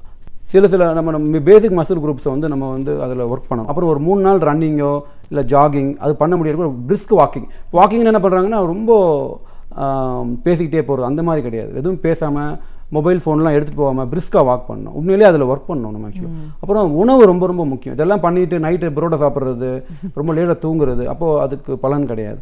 ஆக்சுவலாக உணவு வந்து 70% பங்காற்றும். உடல் எடை இழைக்கிறதுலேயே 70% வந்து உணவு தான், பாக்கி 30% தான் உடற்பயிற்சி ஆக்சுவலாக.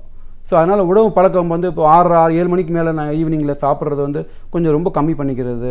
அப்புறம் சாப்பிடாமல் இருக்கிறதே தப்பு தான். சில பேர் பார்த்திங்கன்னா காலைல சாப்பிடாமல் இருப்பாங்க, மதியானம் உணவு தள்ளி போயிடும், நைட் தள்ளி போயிடும். அந்த மாதிரிலாம் இல்லாமல் பழங்கள் சாப்பிட்றது, சத்தான ஆகாரம் சாப்பிட்றது, ஜங்க் ஃபுட் அவாய்ட் பண்ணுறது, இது எல்லாமே முக்கியம். 40 வயசுக்கு மேலேயே பார்த்திங்கன்னா உங்கள் மெட்டபாலிசம் கம்மியாயிருது. ஸோ உங்கள் உணவு ரிக்குவயர்மெண்ட் கம்மியாயிரும். ஸோ நம்ம அந்தளவுக்கு சாப்பிட வேண்டியது இல்லை ஆக்சுவலாக.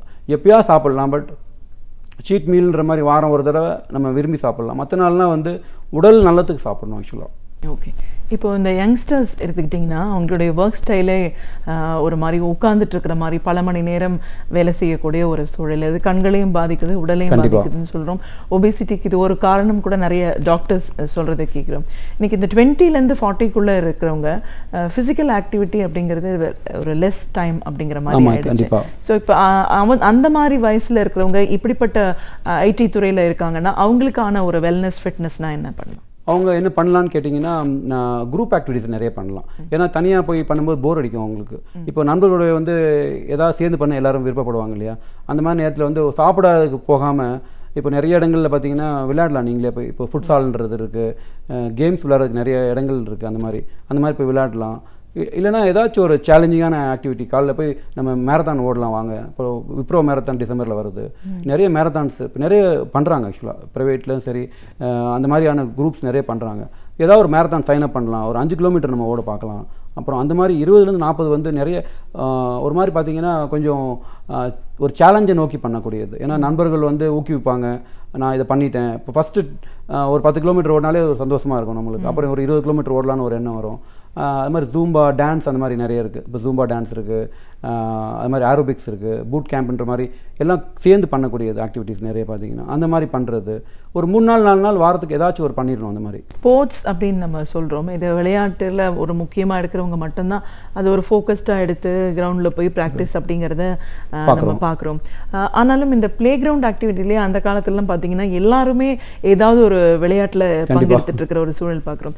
இன்றைக்கி இந்த கிரவுண்ட் அப்படிங்கிறதுக்கே வெளியில் போக சூழல் இல்லாத நேரத்தில் ஸ்போர்ட்ஸ் மேலே இன்னும் ஆர்வத்தை அதிகப்படுத்தணும் அப்படின்னா என்ன மாதிரியான ஒரு விஷயங்கள் எல்லாம் அரசாங்கம் செய்யணும்? நான் அந்தளவுக்கு வந்து இப்போ நான் வெளிநாடுகள்லையோ அந்த மாதிரி இடங்களில் பார்க்கக்கூடியதில் ஒரு 10% கூட நான் இங்கே பார்க்கல. எதனாலும் எனக்கு தெரியல. ஏன்னா இங்கே உடல் பருமனை பற்றி யாரும் அவ்வளோ அக்கறை செலுத்துகிற மாதிரி எனக்கு தெரியல. ஆக்சுவலாக அது சமுதாயத்தில் அந்தளவுக்கு புரியலையா இல்லை மக்களுக்கு உண்மையிலேயே வேறு ஏதோ நோக்கி ஓடுறாங்களான்னு எனக்கு தெரியல. ஏன்னா ஒரு 10 வயசு குழந்தை, ஒரு 15 வயசு குழந்தைக்கு டைப் 2 டயபிட்டிஸ் அப்படிங்கிற வர்றது வந்து உண்மையிலேயே வரக்கூடாது. ஆக்சுவலாக டைப் 2ன்றது வந்து என்னால்னா அந்தளவுக்கு விளையாடலன்னு அர்த்தம். இப்போ அரசாங்கம்னா கண்டிப்பாக இருக்கிற கிரவுண்ட்ஸ்லாம் வந்து ஒன்றும் அவங்க பண்ண முடியலன்னா ப்ரைவேட்டை வச்சும் ஒரு இது மாதிரி வச்சுக்கணும், பார்ட்னர்ஷிப் மாதிரி வச்சுட்டு. அங்கே போனீங்கன்னா ஒரே துர்நாற்றமாக தான் இருக்குது அந்த இடம். உள்ளே போனீங்கன்னா நல்லா க்ளீன் பண்ணி நல்ல ஃபெசிலிட்டி ரொம்ப சீப்பான இதுதான். இப்போ நாங்கள் ஒரு ஜிம் நடத்துகிறோன்னா நிறைய செலவு இருக்குது எங்களுக்கு. ஏர் கண்டிஷனர் போடணும், அந்த மாதிரிலாம் நிறைய செலவு இருக்குது. வாடகை நிறைய வாடகை. இப்போ அந்த மாதிரி இல்லை, ஆல்ரெடி நம்ம வந்து நிறைய லேண்ட்ஸ் வச்சுருக்கோம். அது மாதிரி காம்படிஷன் நடத்தலாம் உள்ளே. இப்போ அவங்களுக்குள்ள ஒரு நல்ல ஹெல்த்தியாக காம்படிஷன் நடத்துறது. பள்ளிக்கூடங்கள் முக்கியமாக வந்து இதுக்கு முக்கியத்துவம் தரணும். ஏன்னா இப்போ பாடம் மட்டும்தான் முக்கியத்துவம் தராங்க. இப்போ பார்த்தீங்கன்னா ஒரு பரீட்சை இல்லைனா வந்து ஒரு எக்ஸாம் கரியர் நோக்கி தான் போகிறாங்க. ஸ்கூல்ஸில் பார்த்தீங்கன்னா நிறைய ஸ்கூல்ஸில் வந்து கேன்டீனில் வந்து ஜங்க் ஃபுட் விற்கிறாங்க. நான் என்ன கேட்குறேன்னா, ஸ்கூல்ஸில் ஏன் ஜங்க் ஃபுட் விற்கிறீங்க? அதை ஏன் வந்து ஒரு ப்ராஃபிட் சென்டராக நீங்கள் வச்சுருக்கீங்க? இப்போ எங்கள் சென்டர்லேயே பார்த்தீங்கன்னா நாங்கள் எதுவுமே இப்போ கோக் அந்த மாதிரி எந்த அது மாதிரி எதுவுமே நம்ம வந்து ஒரு ஜங்க் ஃபுட் நம்ம வைக்க மாட்டோம். இப்போ அந்த மாதிரி இருக்கும்போது ஒரு அரசாங்கமும் சரி ஒரு ஸ்கூலும் சரி அவங்க எல்லாருமே இதுக்கு முக்கியத்துவம் தரணும். நம்ம உடல் நலம் குழந்தைங்களுக்கு முதல்ல நம்ம கொடுக்கணும் அப்படின்றது அவங்க எண்ணம் வந்து முக்கியம், ரொம்ப முக்கியம் இதில். ஆக்சுவலாக ஃபுட் அப்படின்னு சொல்லியிருக்கீங்க, இந்த மாதிரியான இடங்கள்லையே வந்து பாக்கெட் மெட்டீரியல்லாம் விற்கிறாங்க அப்படிங்கிறது வந்து ஒரு அபாயகரமான விஷயம். கண்டிப்பாக நம்ம ஹெல்தி டயட் அப்படின்னு வரும்போது என்ன மாதிரியான ஒரு ஹேபிட்ஸ் தேவை? ரொம்ப சிம்பிளாக சொல்லணுமா இது? ஆக்சுவலாக இது வந்து எப்படி சொல்கிறதுனா ஒரு பழக்கம், ஒரு நல்ல பழக்கம் உருவாக்கணும். இப்போ நானே எடுத்துட்டிங்கன்னு வைங்களேன், காலையில் எழுந்திரிச்சோன்னா ஒரு 5-6 பாதாம் பருப்பு எடுத்து சாப்பிடுவேன். எதனாலனா பாதாம் வந்து எல்லா இடத்துலையும் கிடைக்கும். இதுக்கு வந்து ஆட்லாம் டிவியில் போட மாட்டாங்க. ஏன்னா என்ன சொல்ல, நல்ல இதுக்கு யாருக்குமே டிவியில் போய் அதுக்கு தனியாக ஆட் போடுறது கிடையாது. சிம்பிளானது இல்லைன்னா ஒரு வேர்க்கடலை எடுத்துக்கலாம். இப்போ பாதாம் இப்போ அவங்கவுங்க இதுக்கு இப்போ பார்த்திங்கன்னா அவல், சிவப்பு அவல் இருக்குது, இல்லைன்னா மில்லட்ஸ் இருக்குது, சிறுதானியங்கள் இருக்குது, நம்ம லோக்கலில் விளையக்கூடிய பழங்கள் இருக்குது, காய்கறிகள் இருக்குது. முடிஞ்சதை வந்து நம்ம எடுத்துக்கலாம். இப்போ வந்து பார்த்திங்கன்னா நிறைய பசிக்கும் போது பிளான் பண்ணலைன்னா அந்த நேரத்தில் என்ன கிடைக்குதோ நம்ம சாப்பிட்ருவோம். அந்த மாதிரி இல்லாமல் ஒரு இளநீர் நல்லா குடிக்கிறது. இப்போ இளநீர் எத்தனை பேர் குடிக்கிறோம்? இளநீர் வந்து வெளியே போனால் தான் தெரியும் இளநீருடைய மதிப்பு. ஏன்னா நிறைய இடங்களில் கிடைக்காது இளநீர். பார்த்திங்கன்னா இளநீர் வந்து நல்ல ஒரு தாகத்துக்கும் சரி எல்லாத்துக்குமே சரி. அது மாதிரி பழங்கள் ஒரு பழக்கம். இப்போ வந்து நான் 1 மணிக்கு சாப்பிட்றேன்னா இந்த மாதிரி சாப்பிட்றேன். அளவு நிறைய கார்போஹைட்ரேட்ஸ் வந்து நிறைய எடுத்துக்கிறாங்க. இப்போ பார்த்திங்கன்னா பிரியாணியோ அந்த மாதிரியான சாப்பாடெல்லாம் ரொம்ப அளவு கம்மியாக சாப்பிட்ணும். ருசிச்சு சாப்பிட்லாம், பட் ஆனால் அளவு ரொம்ப கம்மியாக சாப்பிட்ணும். அப்புறம் வந்து ஃபேமிலியாக வந்து சேர்ந்து நைட்டு ஈவினிங்ஸில் வந்து ஒன்றா உட்காந்து சாப்பிட்றது. அப்போ வந்து ஒரு டின்னர் டேபிள்லே அது ரொம்ப முக்கியமான விஷயம். ஒரு 8 மணிக்கு மேலே சாப்பிட்றத அவாய்ட் பண்ணலாம். ஆக்சுவலாக ஏர்லி டின்னர் வச்சுக்கிறது ரொம்ப நல்லது. ஏன்னா ஒரு மணி நேரம் 2 மணி நேரம் அவங்களுக்கு வந்து செரிமானம் ஆகக்கூடிய வாய்ப்பு இருக்கும். அதனால் நிறைய அந்த மாதிரி பழக்கத்தை நீங்கள் உண்டாக்கிட்டிங்கன்னா நீங்கள் மாற்ற முடியாது. இப்போ நானும் 20 வருஷம் முன்னாடி பார்த்தீங்கன்னா இப்போ இருக்க பழக்கம் அப்போ இல்லை என்கிட்ட. ஒரு 15 வருஷம் முன்னாடி கூட அதனால தான் எனக்கு டயபெட்டிஸ் ஆச்சு. அப்போது ஒரு 95 கிலோ ஏன் போச்சுன்னா அப்போது வேறு மாதிரி பழக்கம் வழக்கம். இப்போ அந்த பழக்கம் இப்போ எனக்கு கிடையாது ஆக்சுவலாக. ஸோ நம்ம நல்ல பழக்க வழக்கம் பழகினாலே அதுக்கப்புறம் நம்மளுக்கு ப்ராப்ளம் வராது. மைண்ட் பாடி கோஆர்டினேஷன் வெல்னஸ்க்கு ரொம்ப முக்கியம் அப்படின்னும். இப்போது நம்ம சரியான முறையில் இருக்கோம் எல்லா விதத்துலேயுமே அப்படின்றது நம்ம எப்படி தெரிஞ்சுக்க முடியும்? இப்போ எங்கே போனாலும் ஒரு பாசிட்டிவ் எனர்ஜி கொண்டு போகிறோம். நம்மளை வந்து எதுவுமே ஒன்று இல்லை அப்படின்ற மாதிரி இல்லாமல் ஏதோ ஒன்று தேடி நோக்கி கண்ணை மூடிட்டு ஓடிட்டே இல்லாமல் இந்த நிலைமையில் நம்ம இன்றைக்கி இருக்கோம், நல்லா இருக்கோம். பட் நம்ம பொட்டன்ஷியல் நம்ம ரீச் பண்ணலாம், அடுத்த நிலைமைக்கு நம்ம போகிறதுக்கு ரீச் பண்ணலாமே தவிர மற்றவங்களை கம்பேர் பண்ணிக்கிட்டோ இல்லைன்னா தேவையில்லாமல் நம்மளை ஸ்ட்ரெஸ்ஸை நம்ம உண்டாக்குறது, அந்த மாதிரியான நல்லா நம்ம இப்போ இந்த நூற்றாண்டு பார்த்திங்கன்னா சிறப்பான நூற்றாண்டு, நிறைய வசதிகள் நம்மளுக்கு வந்து நல்லாவே கிடைக்கிது. ஆக்சுவலாக நல்ல வாழ்க்கையை வாழக்கூடிய நூற்றாண்டு. அதனால் வந்து அந்த மாதிரி நல்ல பாசிட்டிவான இதை நம்ம வாழ்க்கையில் எடுத்துக்கிறது ரொம்ப முக்கியம். உடல் மட்டும் நல்லா வச்சுருந்தோம்னாலே மனம் நல்லா ஓரளவுக்கு வந்துடும். இந்த ரெண்டுமே வச்சுருந்தோம்னு வச்சுக்கோங்களேன், நம்மளால் இயல்பான நம்ம கூட முடிஞ்ச ஒரு தொழில் செஞ்சோனாலே நல்ல ஒரு பலன் தான். நம்ம மற்றவங்க மாதிரி இருக்கணும், இல்லை வந்து ஏதோ ஒன்று நம்ம இழந்துட்டுருக்கோம் அப்படின்னு நம்ம நினைக்கும் போது தான் நமக்கு அதனால் ஒரு பின்னடைவு வருதுன்னு நினைக்கிறேன் நான் ஆக்சுவலாக. ஸோ அந்த மாதிரி இல்லாத வரைக்குமே நம்ம நல்லா இருக்கலாம் ஆக்சுவலாக. ஸோ இப்போ நம்ம ஃபிட்னஸ் எவ்வளோ தூரம் முக்கியம், பயிற்சியெல்லாம் ஆரம்பத்திலே ஆரம்பிச்சிருக்கணும் அப்படின்னு நீங்கள் சொல்லும்போது, இப்போது இந்த நிகழ்ச்சியை பார்த்துட்டு இருக்காங்கன்னு வச்சுக்கோங்களேன், இந்த நிமிஷத்துலேருந்து ஓகே நம்ம இதை பற்றின ஒரு புரிதலோடு இனிமேல் நாளையிலேருந்து எல்லாத்தையும் ஆரம்பிக்கணும் அப்படின்னு நினைக்கிறாங்க. அப்படிப்பட்டவங்களுக்கு என்ன மாதிரியான ஒரு பயிற்சி தேவைப்படுது, செய்யலாம், அவங்கள இயல்பான நிலைக்கு மாறதுக்கு வாய்ப்பு இருக்கா? கண்டிப்பாக பண்ணலாம். நம்ம ஒவ்வொரு ஏஜ் குரூப்பாக எடுத்துக்கலாம். இப்போ பார்த்தீங்கன்னா ஒரு 50 வயசுக்கு மேலே 60 வயசுக்கு மேலே இருக்கிறாங்கன்னு வச்சுக்கோங்களேன், அவங்க வந்து ஃபஸ்ட்டு டாக்டர்கிட்ட போயிட்டு ஒரு ஒப்பீனியன் கேட்குறது ரொம்ப முக்கியம். ஏன்னா வந்து எந்த பயிற்சியும் ஆரம்பிக்க முன்னாடி ஒரு டாக்டருடைய கன்சல்டேஷன் ரொம்ப முக்கியம். இப்போ பிபி இருக்குது, இல்லைனா வந்து சக்கரை நோய் இருக்கலாம். ஸோ அந்த மாதிரி இருக்கும்போது இப்போ பர்டிகுலராக இப்போ சுகர் இருக்குதுன்னு வச்சுக்கோங்களேன், டக்குன்னு லோ சுகர் ஆக சான்ஸ் இருக்கும் அவங்களுக்கு எக்ஸசைஸ் பண்ண உடனே. அதனால் வந்து ஒரு கையில் ஒரு பழமோ இல்லை ஸ்வீட்டோ இல்லை குளுக்கோஸோ அந்த மாதிரியான இதெல்லாம் டாக்டர் அவங்களுக்கு சொல்லுவாங்க ஆக்சுவலாக. ஸோ அந்த மாதிரி இப்போ பிபியுமே அதே மாதிரி தான், சில பயிற்சிகள் செய்யலாம், சிலது செய்யக்கூடாது. அது வந்து டக்குன்னு அவங்க வந்து நேராக செஞ்சு டாக்டர் ஒப்பீனியன் இல்லாமல் போகும்போது வந்து அது சரியாக இருக்காது ஆக்சுவலாக. ஸோ அந்த மாதிரி ரொம்ப முக்கியம். அதுக்கப்புறம் வந்து ஒரு 3 மாதம் 6 மாதம் வந்து சரியான பயிற்சி பண்ணணும். அவங்களா பண்ணாமல் கொஞ்ச நாளைக்கு கற்றுக்கலாம், ஒரு ட்ரெயினர்கிட்டையோ இல்லை யோகா டீச்சர்கிட்டையோ ஒரு 3 நாள் இதை அவங்களே தெரிஞ்சுக்கணும். வெயிட் ட்ரைனிங்னா என்ன, யோகா பயிற்சி முறையில் என்னென்னலாம் பண்ணுறாங்க, எதுக்கு பண்ணுறாங்க. ஸோ அதில் பார்த்திங்கன்னா இப்போ யோகாலே பார்த்திங்கன்னா மூச்சு பயிற்சி இருக்குது. அப்புறம் வந்து பார்த்திங்கன்னா உடலில் வந்து ஒரு ஸ்பைனுக்கு வந்து ஃப்ளெக்சிபிலிட்டிக்கு பயிற்சிகள் இருக்குது. ஒவ்வொன்றும் வந்து கற்றுக்கணும் அவங்க ஆக்சுவலாக. ஸோ அந்த மாதிரி கற்றுக்கும்போது பார்த்திங்கன்னா அது வந்து அவங்களுடைய ஓன் பயிற்சியாக கொஞ்ச நாள் ஆகிற சான்ஸ் இருக்குது. இல்லைனா நல்ல ஒரு சென்டருக்கு போயிட்டு ஒரு குரூப்பாக சேர்ந்து செய்கிற மாதிரி பண்ணணும்.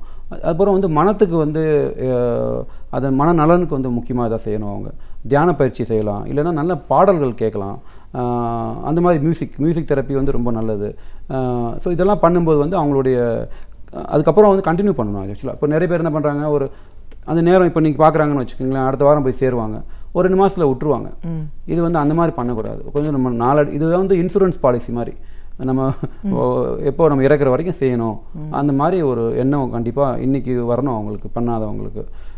இப்போ 40 வயசு 35 வயசு அந்த மாதிரி இருக்காங்கன்னு வச்சுக்கோங்களேன், டைமே இருக்காது. இப்போது பார்த்திங்கன்னா ரொம்ப வேலையில் பலு ரொம்ப இருக்கும்.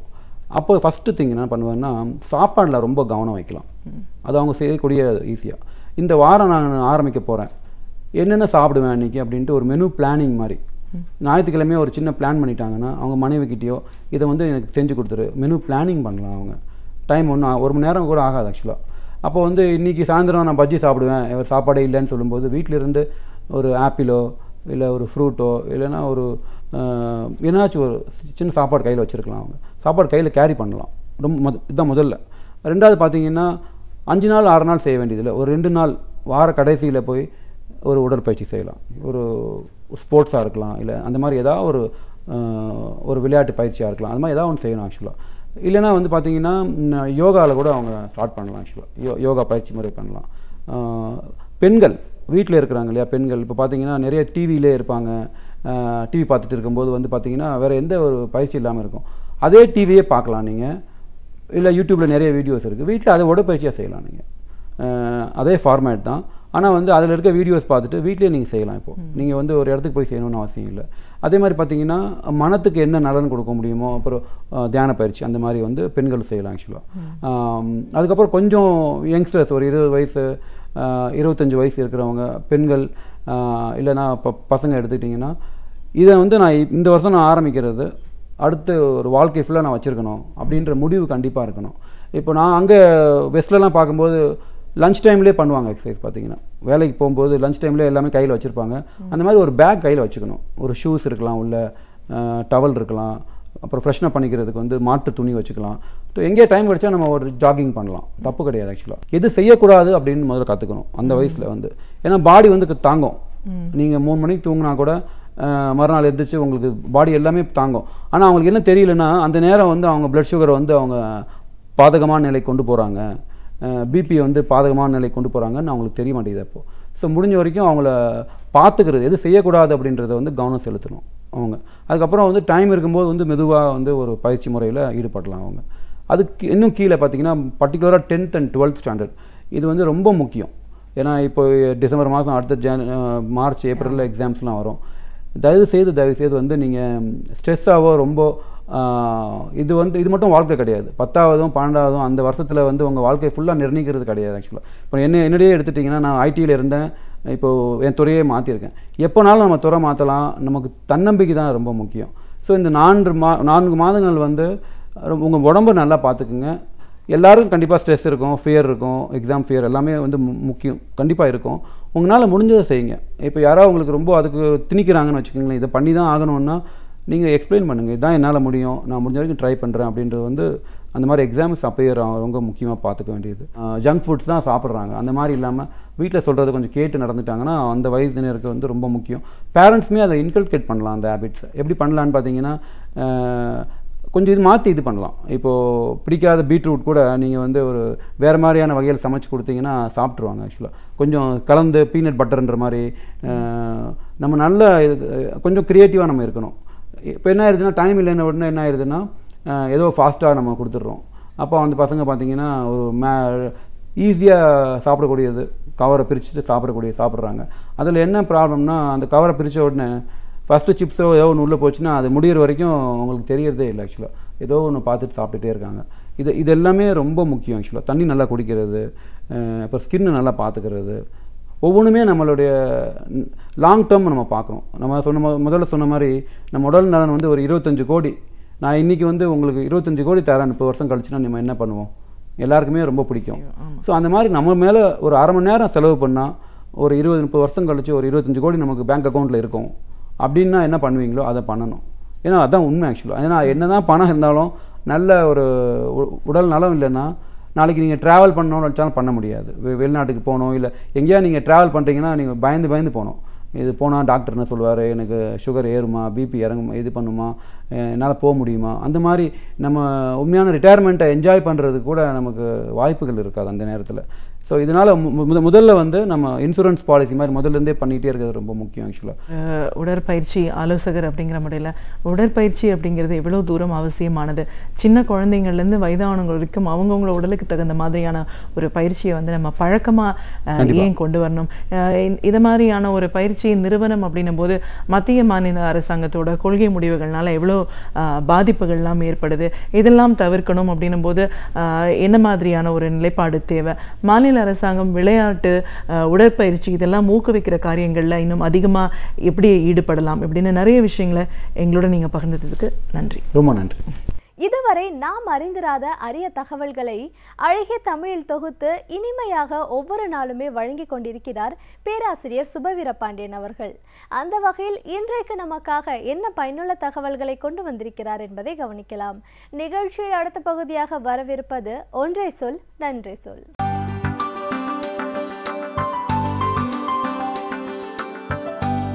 அனைவருக்கும் என் அன்பு வணக்கம். தஞ்சையைச் சேர்ந்த மருத்துவர் மோகன்தாஸ் அவர்கள் மரபு அணுக்கள் குறித்தும் இந்த செல்கள் குறித்தும் மருத்துவ அறிவியல் சார்ந்த செய்திகளை மிக எளிமையான தமிழில் தன் நூல் ஒன்றில் ஒரு கட்டுரையாக தந்திருக்கிறார். உயிர்களினுடைய பரிணாம வளர்ச்சி பற்றி சார்லஸ் டார்வின் தான் 19ஆம் நூற்றாண்டின் மத்தியில் குறிப்பிட்டார் என்றாலும் அதற்கு பிறகு வந்த கிரிகர் மென்டல் என்கிறவர் தான் இந்த மரபியல் பற்றிய பல செய்திகளை உலகுக்கு தந்தவர். அவரும் 19ஆம் நூற்றாண்டின் மத்தியிலே தான் 1869 ஆண்டு புரூன் என்கிற நகரத்தில் அவர் படித்த 2 கட்டுரைகள் மரபியல் பற்றிய பல புதிய செய்திகளை அறிவியல் உலகிற்கு தந்தது. அதனாலே தான் இன்றைக்கும் அவர் மரபியல் தந்தை என்று அழைக்கப்படுகிறார். அவருடைய விதிகளைத்தான் இன்றைக்கும் நாம் படிக்கிற போது மென்டல் லாஸ், மென்டல் விதிகள் என்று நாம் படிக்கிறோம். அவருடைய பெயர் கிரிகர் மென்டல் என்பது. அவர் தந்த பல செய்திகள் உலகத்திற்கு புதிய வெளிச்சத்தை தந்தன. அறிவியல் உலகத்திலும் கூட பல புதிய பார்வைகளை தோற்றுவித்தன. நமக்கு பிறப்பது ஆண் குழந்தையா பெண் குழந்தையா என்று எப்படி தீர்மானமாகிறது, அதற்கு யார் பொறுப்பு என்பதையெல்லாம் கிரிகர் மெண்டல் தான் மிக தெளிவாக சொன்னார். அவர் சொல்லி ஏறத்தாழ 150 ஆண்டுகள் ஆகிவிட்டன. நம் நாட்டில் இப்போதுதான் அந்த மூடத்திரைகள் கொஞ்சம் விலகி கொண்டிருக்கின்றன என்று சொல்ல வேண்டும். ஆனால் அந்த கட்டுரையை படிக்கிற போது உலகத்திற்கான ஒரு புதிய அறிவியல் கொடையை நாம் தந்து கொண்டிருக்கிறோம் என்று அவரே உணர்ந்திருப்பாரா என்று தெரியாது. அதை இயல்பாக படித்து முடித்துவிட்டு அவர் அந்த கட்டுரையை அறிவியல் உலகிற்கு சமர்ப்பித்தார், அவ்வளவுதான். பிறகு 1884ஆம் ஆண்டு அவர் இறந்து போய்விட்டார். 1901 தான் அந்த மெண்டலின் விதிகள் மிக அழுத்தமானவை, சரியானவை என்பதை விஞ்ஞான உலகம் ஏற்றுக்கொண்டு உலகிற்கு சொல்லிற்று. அப்படி பார்த்தாலும் 117 ஆண்டுகள் ஆகிவிட்டன. ஆனால் இந்த 117 ஆண்டுகளிலும் கூட நம்முடைய தமிழ்நாடு போன்ற நாடுகளில் இருந்த ஒரு மிகப்பெரிய குறைபாடு என்ன என்றால், திருமணமாகி 2-3 ஆண்டுகள், 5 ஆண்டுகள், 7 ஆண்டுகளுக்கு பிறகும் கூட குழந்தை பிறக்கவில்லை என்று சொன்னால் அந்த குறைபாடு யாரிடத்தில் இருக்கிறது, ஆணிடமா பெண்ணிடமா என்று சோதிக்கிற அந்த பார்வை இப்போதுதான் நமக்கு வந்திருக்கிறது. முன்பெல்லாம் உடனடியாக அந்த பெண்ணின் மீது பழி சுமத்தி விடுகிறேன். அதற்காகவே ஒரு சொல்லை உருவாக்கி வைத்திருந்த சமூகமாகத்தான் நம்முடைய சமூகம் இருந்தது. அந்த பெண்ணை பார்த்து மலடி என்று சொல்லிவிடுவார்கள். அது கூட குற்றமில்லை. குழந்தை பிறந்தாலும் கூட ஆண் குழந்தையாக இல்லாமல் பெண் குழந்தையாக பிறந்து விட்டால் அதற்காகவே அந்த பெண்கள் வசைபாடப்பட்டதும் நம்முடைய சமூகத்திலே உண்டு. ஏறத்தாழ 30 ஆண்டுகளுக்கு முன்னால் வரையில் கூட அது மிக இயல்பாக இருந்தது. பிறகுதான் அது படிப்படியாக குறைந்து கொண்டு வருகிறது. இப்போது நாம் அந்த மெண்டலினுடைய விதிகளை மறுபடியும் திருப்பி பார்த்தால் தெளிவாக அவர் சொல்லுகிறார், பிறக்கிற குழந்தை ஆணா பெண்ணா என்று தீர்மானிப்பது ஆணின் விந்தணுவில் இருக்கிற குரோமோசோம் தானே தவிர அதில் பெண்ணுக்கு எந்த பங்கும் இல்லை என்கிறார். இதனை மருத்துவர் மோகன்தாஸ் அவர்கள் எப்படி விளக்குகிறார் என்று நாம் பார்க்கலாம். நம் உடம்புக்குள் இருக்கிற அந்த செல், அந்த ஒரு செல்லிலிருந்து தான் இன்னொரு செல் வருகிறது. அந்த செல் இன்னொரு செல்லாக மாறுகிற போது 1 2 ஆகி 2 4 ஆகி 4 16 அப்படி பிரிகிறது. அந்த செல்லுக்குள்ளே இருக்கிற மிகச்சிறிய குரோமோசோம் என்பது, அதற்கு ஒரு நல்ல தமிழ் பெயரை மோகன்தாஸ் அவர்கள் தருகிறார்கள். அதனை இனக்கீற்று என்று சொல்கிறார். ஒரு அடுத்த இனத்தை உற்பத்தி செய்கிற ஒரு கீற்று, இனக்கீற்று என்று சொல்கிறார். இந்த இனக்கீற்று எவ்வளவு இருக்கும், எவ்வளவு நீளம் இருக்கும் என்று கேட்டால் அந்த நீளத்தை சொல்லுகிற போது நமக்கு அதை அளந்து பார்க்க முடியாது என்பது புரிகிறது. 1 சென்டிமீட்டர், அதில் 10ல் 1 பங்காக 1 மில்லிமீட்டர். அந்த 1 மில்லிமீட்டரில் 5000ல் 1 பங்கு தான் ஒரு குரோமோசோம் என்று சொல்கிறார்கள். 5000ல் 1 பங்கு என்பதை நம்மால் கணக்கில் கூட எண்ணி பார்க்க முடியவில்லை. அந்த குரோமோசோம்கள் எவ்வளவு இருக்கின்றன என்றால் ஒவ்வொரு உயிரினத்திற்கும் ஒவ்வொரு மாதிரியாக இருக்கிறது. பாக்டீரியாக்களுக்கு ஒரே ஒரு குரோமோசோம் தான் இருக்கிறது. நாக்குப்பூச்சிகளுக்கு 2 இருக்கிறது. சுண்டெலிகளுக்கு 40 இருக்கிறது. மனிதர்களுக்கு 46 இருக்கிறது. 46 என்றால் 23 இணைகள், 23 ஜோடிகளாக அவை இருக்கின்றன. அதை எக்ஸ் குரோமோசோம்ஸ் என்றும் ஒய் குரோமோசோம்ஸ் என்றும் சொல்லுகிறார்கள். 23 எக்ஸ் குரோமோசோம்ஸ், 23 ஒய் குரோமோசோம்ஸ். இது ஆணுக்கும் பெண்ணுக்கும் இருக்கிற இந்த குரோமோசோம் இணைகிற போதுதான் பிறக்கிற குழந்தை ஆணா பெண்ணா என்று முடிவாகிறது. இதிலே கிரிகர் மெண்டல் சொன்ன அந்த செய்தி, கண்டுபிடித்த செய்தி என்ன என்றால், பெண்களிடம் வெறும் எக்ஸ் குரோமோசோம்ஸ் மட்டும்தான் இருக்கின்றன. ஆண்களிடம்தான் எக்ஸும் கடைசியாக இருக்கிற 23வது எக்ஸ் அல்லது ஒய்யாகவும் இருக்கிறது. ஒய்யாக இருந்தால் மட்டும்தான் எக்ஸும் ஒய்யும் சேருகிற போது ஆண் குழந்தை பிறக்கும். ஆணிடத்திலும் எல்லாம் எக்ஸாக இருந்தால் 2ம் சேர்ந்து பெண் குழந்தை தான் பிறக்கும். 2 எக்ஸ் குரோமோசோம்ஸ் சேர்ந்தால் பெண் குழந்தை தான். 1 எக்ஸ் குரோமோசோம் 1 ஒய் குரோமோசோம் சேர்ந்தால் தான் ஆண் குழந்தை பிறக்கும். பெண்ணுக்கு இருக்கிற 23 இணைகளிலும் எக்ஸ் குரோமோசோம்ஸ் மட்டும்தான் இருக்கிறது. எனவே ஆண் குழந்தை பிறக்க வேண்டுமானால் ஆணினுடைய விந்தணுவிலிருந்து வருகிற அந்த ஒய் குரோமோசோம் சேர்ந்தால்தான் வரும். இப்போது நமக்கு தெளிவாக புரிகிறது, பிறக்கிற குழந்தை ஆண் குழந்தையா பெண் குழந்தையா என்று தீர்மானிப்பது ஆண் உடம்பில் இருக்கிற குரோமோசோம் தானே தவிர இதற்கும் பெண்ணுக்கும் எந்த தொடர்பும் இல்லை. ஆனால் பெண்ணைத்தான் நாம் மலடி என்கிறோம். பெண்ணாய் பெற்று தள்ளுகிறாயே என்று அவளுடைய உறவினர்கள் அந்த பெண்ணை படித்து பேசுகிறார்கள். இயல்பாக அந்த பெண்ணுக்கும் அதற்கும் எந்த தொடர்பும் இல்லை. இவைகளையெல்லாம் மிக தெளிவாக வரையறுத்து இந்த உடலியல் கூறுகளிலிருந்து எத்தனை மாற்றங்கள் வருகின்றன என்பதையெல்லாம் அவர் சொல்லுகிறார். எப்படி அந்த செல்களை பாதுகாக்க ஒரு சுவர் இருக்கிறது, எப்படி 2 விந்தணுக்களும் ஒரு விந்தணுவும் ஒரு சினை முட்டையும் சேருகிற போது ஒரு உயிர் உருவாகிறது, அந்த உயிரில் எத்தனை விதமான கோடிக்கணக்கான லட்சம் கோடி செல்கள் அதிலே போய் சேருகின்றன என்கிற செய்திகளை எல்லாம் மருத்துவர் மோகன்தாஸ் அவர்கள் சொல்லுகிற போது முதல் வாசிப்பில் நமக்கு அதனை அறிந்து கொள்வது கடினமாக இருந்தாலும் அந்த செய்திகள் அனைத்தும் நம் உடம்போடு சம்பந்தப்பட்டவை. எங்கோ இருக்கிற ஒரு மருத்துவ அறிவியல் இல்லை, அதை நாம் தெரிந்து கொண்டு என்ன பயன் என்று கேட்க முடியாது. இதை புரிந்து கொண்டால்தான் இந்த மரபு அணு டிஎன்ஏ என்பதுதான் இன்றைக்கு எல்லா ஆய்வுகளிலும் பயன்படுத்தப்படுகிறது என்பதை நாம் அறிவோம். அத்தனை மரபு அணு கூறுகளிலும் கூட இன்றைக்கு இருக்கிற ஆய்வுகள் ஒரு கொலை நடந்து விட்டதென்றால் கொலை செய்தவன் யார் என்பதை ஒரு சிறு அடையாளத்தை வைத்து இன்றைக்கு கண்டுபிடித்து விடுகிறார்கள். அவனுடைய தலைமுடி கீழே கிடக்குமானால், அவன் புகைத்து போட்ட அந்த சிகரெட்டினுடைய சாம்பல் இருக்குமானால் அவற்றிலிருந்து கூட அதை கண்டுபிடித்து விட முடியும் என்பதெல்லாம் இந்த டிஎன்ஏ என்கிற மரபியல் ஆய்விலிருந்து தான் வருகிறது. அன்றைக்கு கிரிகர் மென்டல் அவர்கள் அதை கண்டு அறிந்து சொன்னார். ஆனால் அதுதான் முழுவதும் என்று சொல்ல முடியாது, அது வெறும் தொடக்கம். அந்த தொடக்கத்திலிருந்து இன்றைக்கு மிகப்பெரிய அளவில் அந்த ஆய்வுகள் வளர்ந்து கொண்டிருக்கின்றன. விஞ்ஞானத்தினுடைய மிகப்பெரிய செய்தியே எது என்று கேட்டால் அது அன்றாடம் ஆய்வுக்கு உட்படுத்தி கொண்டே இருக்கிறார்கள் என்பதுதான். நேற்றைக்கு சொன்னது காலகாலத்திற்கும் சரி என்று அறிவியல் கூறுவதில்லை. எதையெல்லாம் அறிவியல் ஏற்றுக்கொண்டிருக்கிறதோ அதையெல்லாம் மீண்டும் மீண்டும் ஆய்வு செய்து கொண்டிருப்பது தான் அறிவியலினுடைய அடிப்படை. ஆராய்ச்சி ஒன்றுதான் அறிவுக்கான அடித்தளமே தவிர எந்த ஒன்றையும் ஒரு புனிதம் என்று ஏற்றுக்கொள்ள வேண்டும் என்பது எப்போதும் அறிவியலுக்கு முரணானது.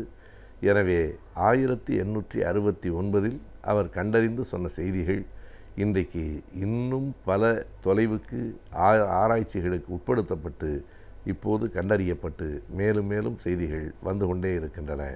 எனவே இந்த நேரத்திலும் கூட நாம் கிரிகர் மென்டலுக்கு ஒரு நன்றி செலுத்த வேண்டும் என்பதுதான் மருத்துவர் மோகன்தாஸ் அவர்களினுடைய அந்த கட்டுரையினுடைய சாரம். பொழுதுபோக்கிற்காக இணையதளத்தை பயன்படுத்தி கொண்டிருக்கும் நாம் அதை எவ்வாறு பயனுள்ள வகையில் பயன்படுத்தி கொள்ளலாம் என்பதை பற்றி ஒவ்வொரு வாரமும் இந்த பகுதியின் மூலமாக அறிந்து வருகிறோம். அந்த வகையில் இணையதளத்தை பயன்படுத்தி குறைந்த முதலீட்டில் எப்படி அதிக லாபம் பெறலாம் என்பதை பற்றி இன்றைக்கும் நாம் தெரிந்து கொள்ளலாம். நிகழ்ச்சியில் அடுத்த பகுதியாக வரவிருப்பது ஆலோசனை நேரத்தில் வணிகம் பகுதி.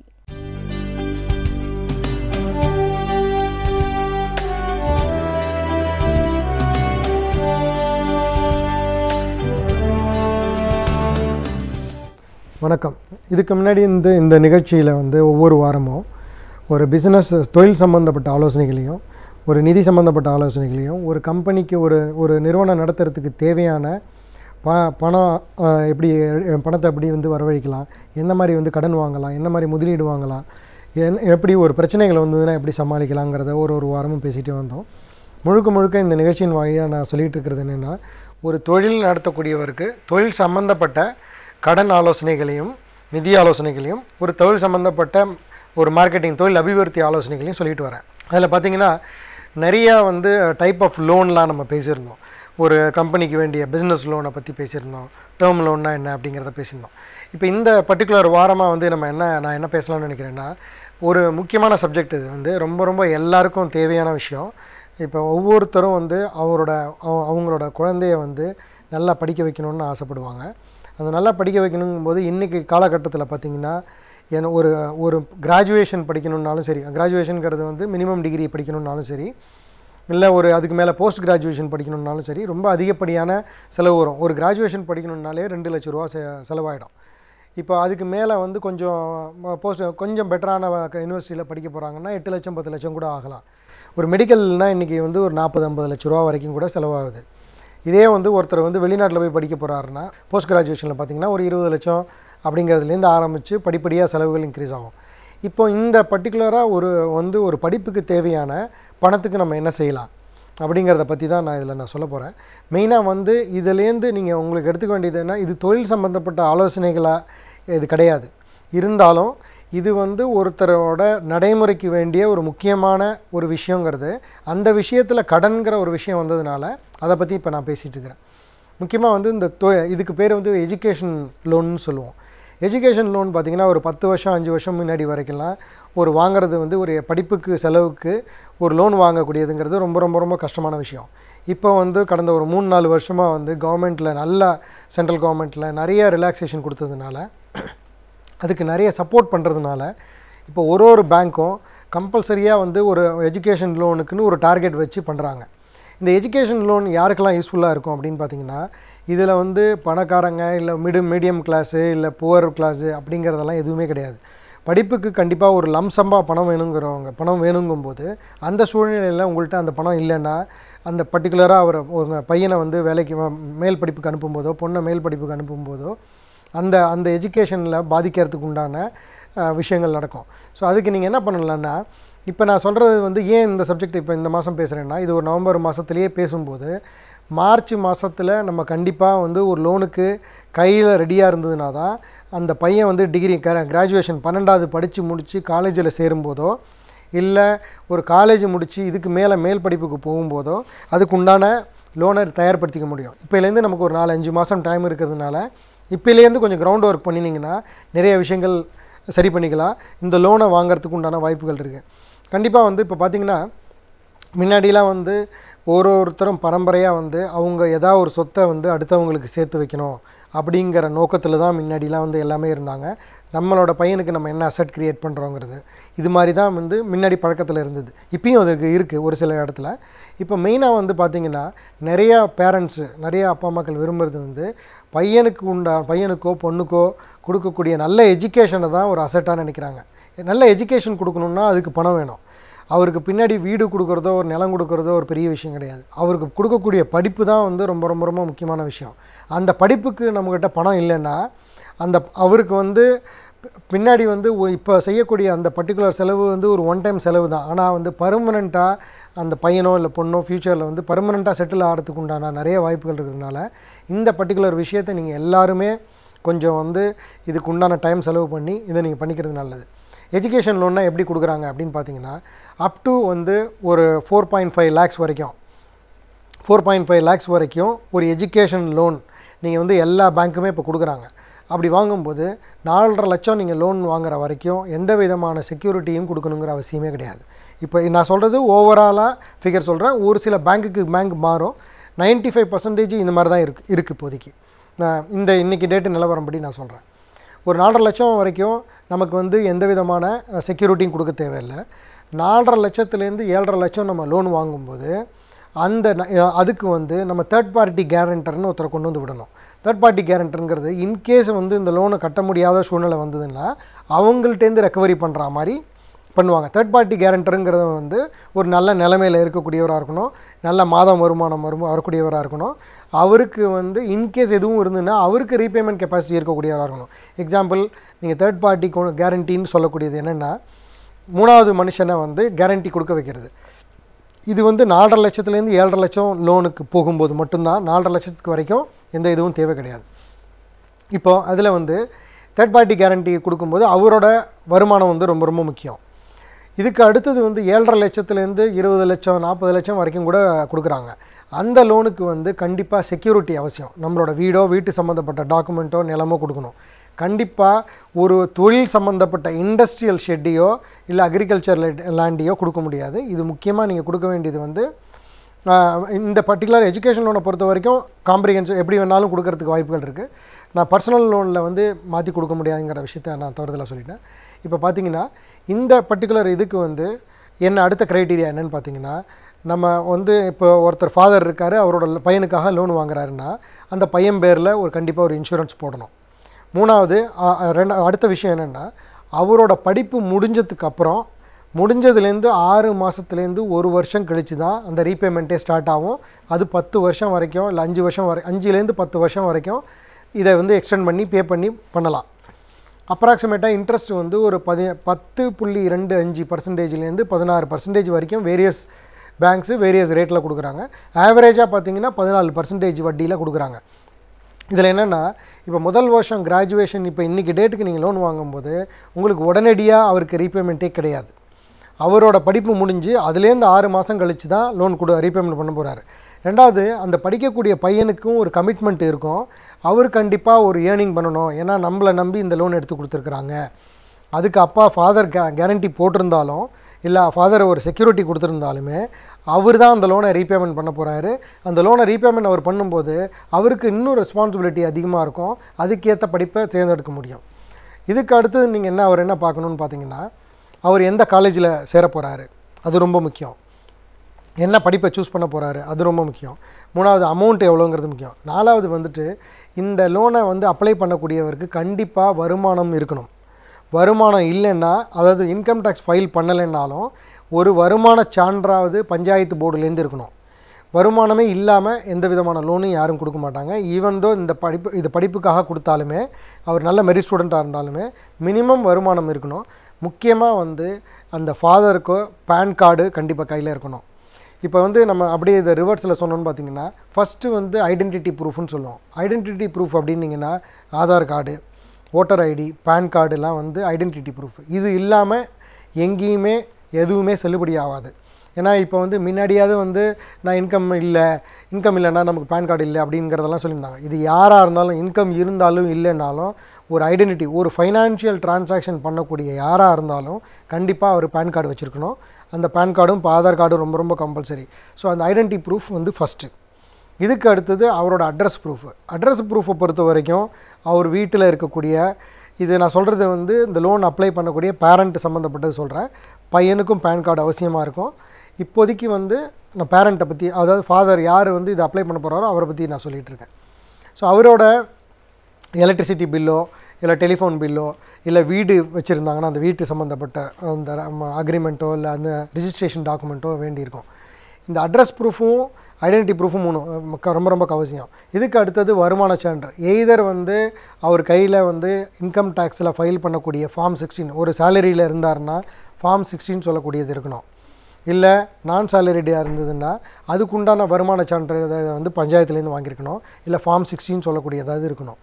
ஸோ இது மாதிரி ஒரு ஒரு ஒரு எஜுகேஷன் லோனுக்கு என்னென்ன தேவைங்கிறத நான் ஜென்ரலாக சொல்லிக்கிட்டு இருக்கேன். இதை பற்றி இன்னும் இதில் வேறு என்னென்ன தேவை, ஒரு லோனை எப்படி வாங்க முடியும், எவ்வளோ நாள் ஆகுங்கிறத மேலும் வர வாரங்களில் பார்க்கலாம். நன்றி, வணக்கம். நாம் அறிந்து கொண்ட பல தகவல்களை மற்றவர்களோடு பகிர்ந்து கொள்ளும் பொழுதுதான் அவை மற்றவர்களுக்கு பயனுள்ளதாக இருப்பதோடு நம்முடைய வாழ்க்கைக்கும் பயனுள்ளதாக அமைகிறது. அந்த வகையில் இன்றைக்கு டாக்டர் கார்த்திகேயன் அவர்கள் என்ன பயனுள்ள தகவல்களை நமக்காக கொண்டு வந்திருக்கிறார் என்பதை கவனிக்கலாம். நிகழ்ச்சியில் நிறைவு பகுதியாக வரவிருப்பது கற்றலும் கற்பித்தலும்.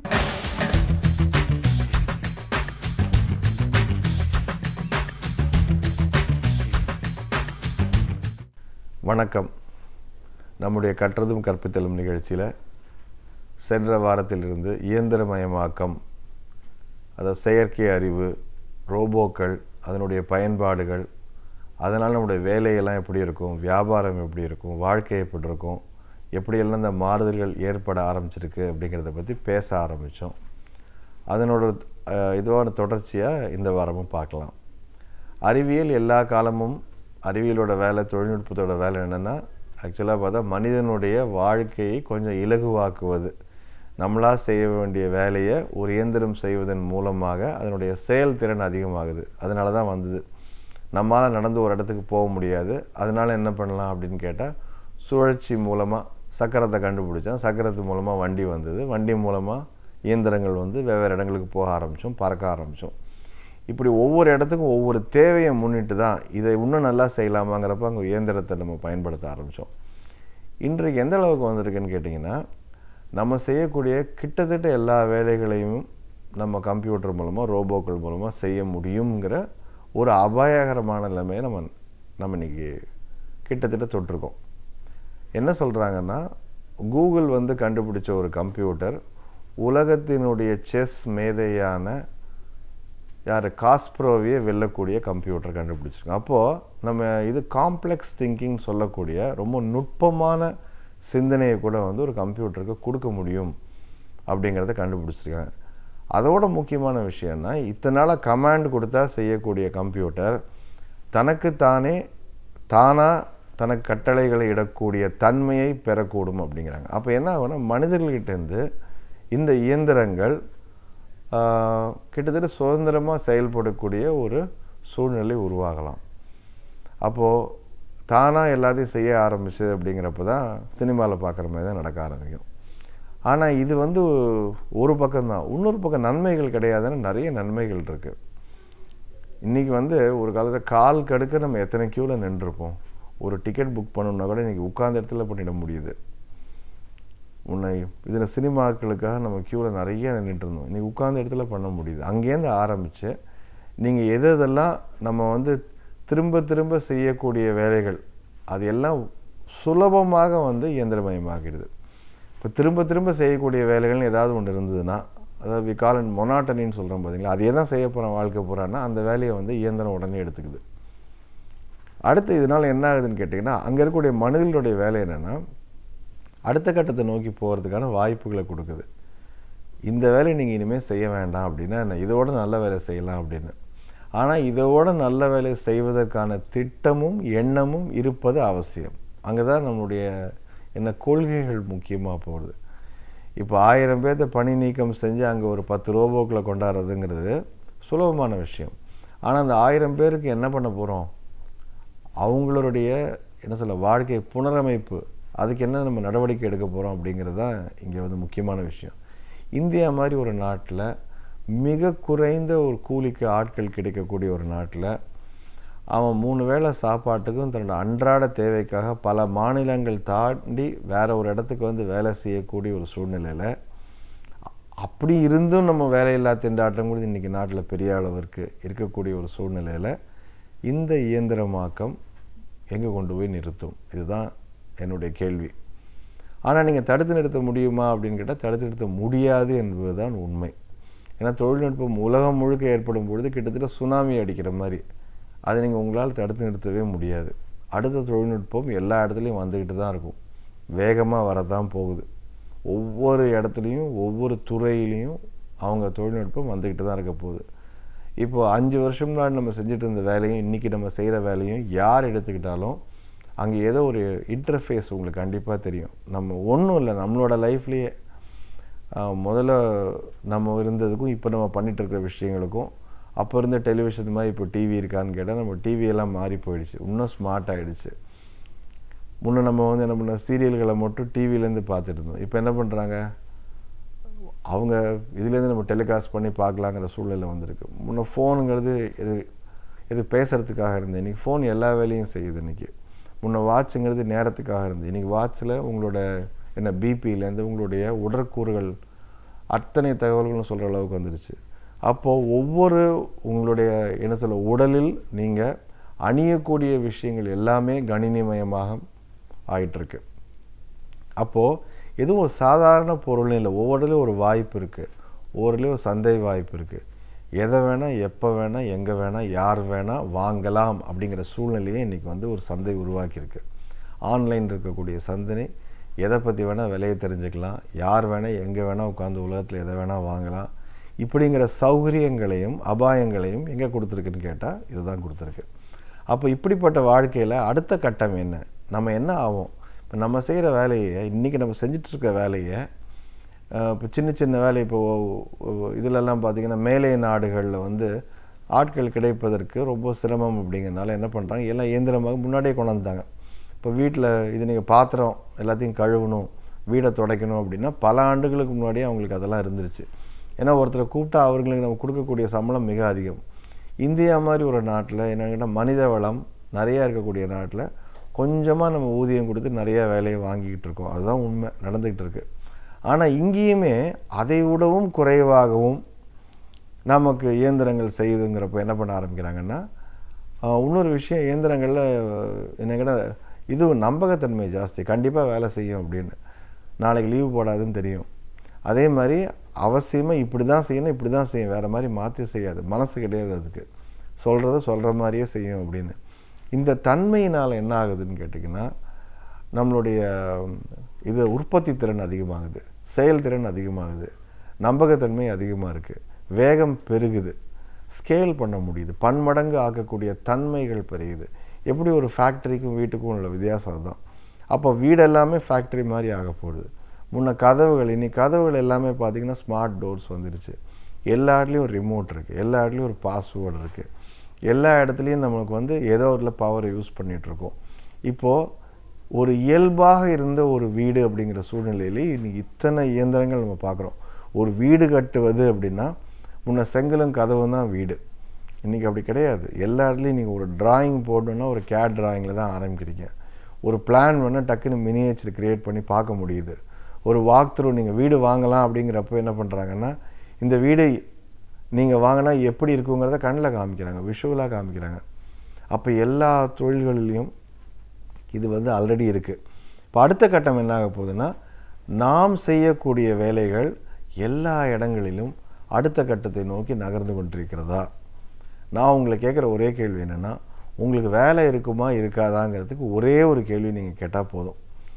நீங்கள் செய்கிற வேலையில் எத்தனை வேலையை இது கணினி செய்ய முடியும்? செய்ய முடியும்னு வந்தாலே சிறப்பாக செய்ய முடியும். இல்லை சில வேலைகள் செய்யவே முடியாது. இது வந்து மனித மூளை மட்டும்தான் செய்ய முடியும். இந்த கேள்வி உங்களை கேளுங்க. உங்களோட வேலையில் கண்டிப்பாக மனித மூளை மட்டும்தான் செய்ய முடியும் அப்படின்னு இருந்ததுன்னா உங்களுக்கு நாளைக்கு வேலை உண்டு. நீங்கள் செய்கிற வேலையை எந்த நேரமும் கணினி எடுத்து செய்ய முடியும், ரோபோ எடுத்து செய்ய முடியும், செயற்கை திறன் கொண்டு செயற்கை அறிவு கொண்டு செய்ய முடியும் என்றால் நீங்கள் ஆபத்தின் விளிம்பில் இருக்கிறீர்கள். இன்றைக்கோ நாளைக்கோ அடுத்த வருஷமோ எப்படியோ நேரடியோ மறைமுகமாயோ உங்களுடைய வேலைக்கு ஆபத்து காத்துக்கிட்டு இருக்கு. இதுதான் உண்மை.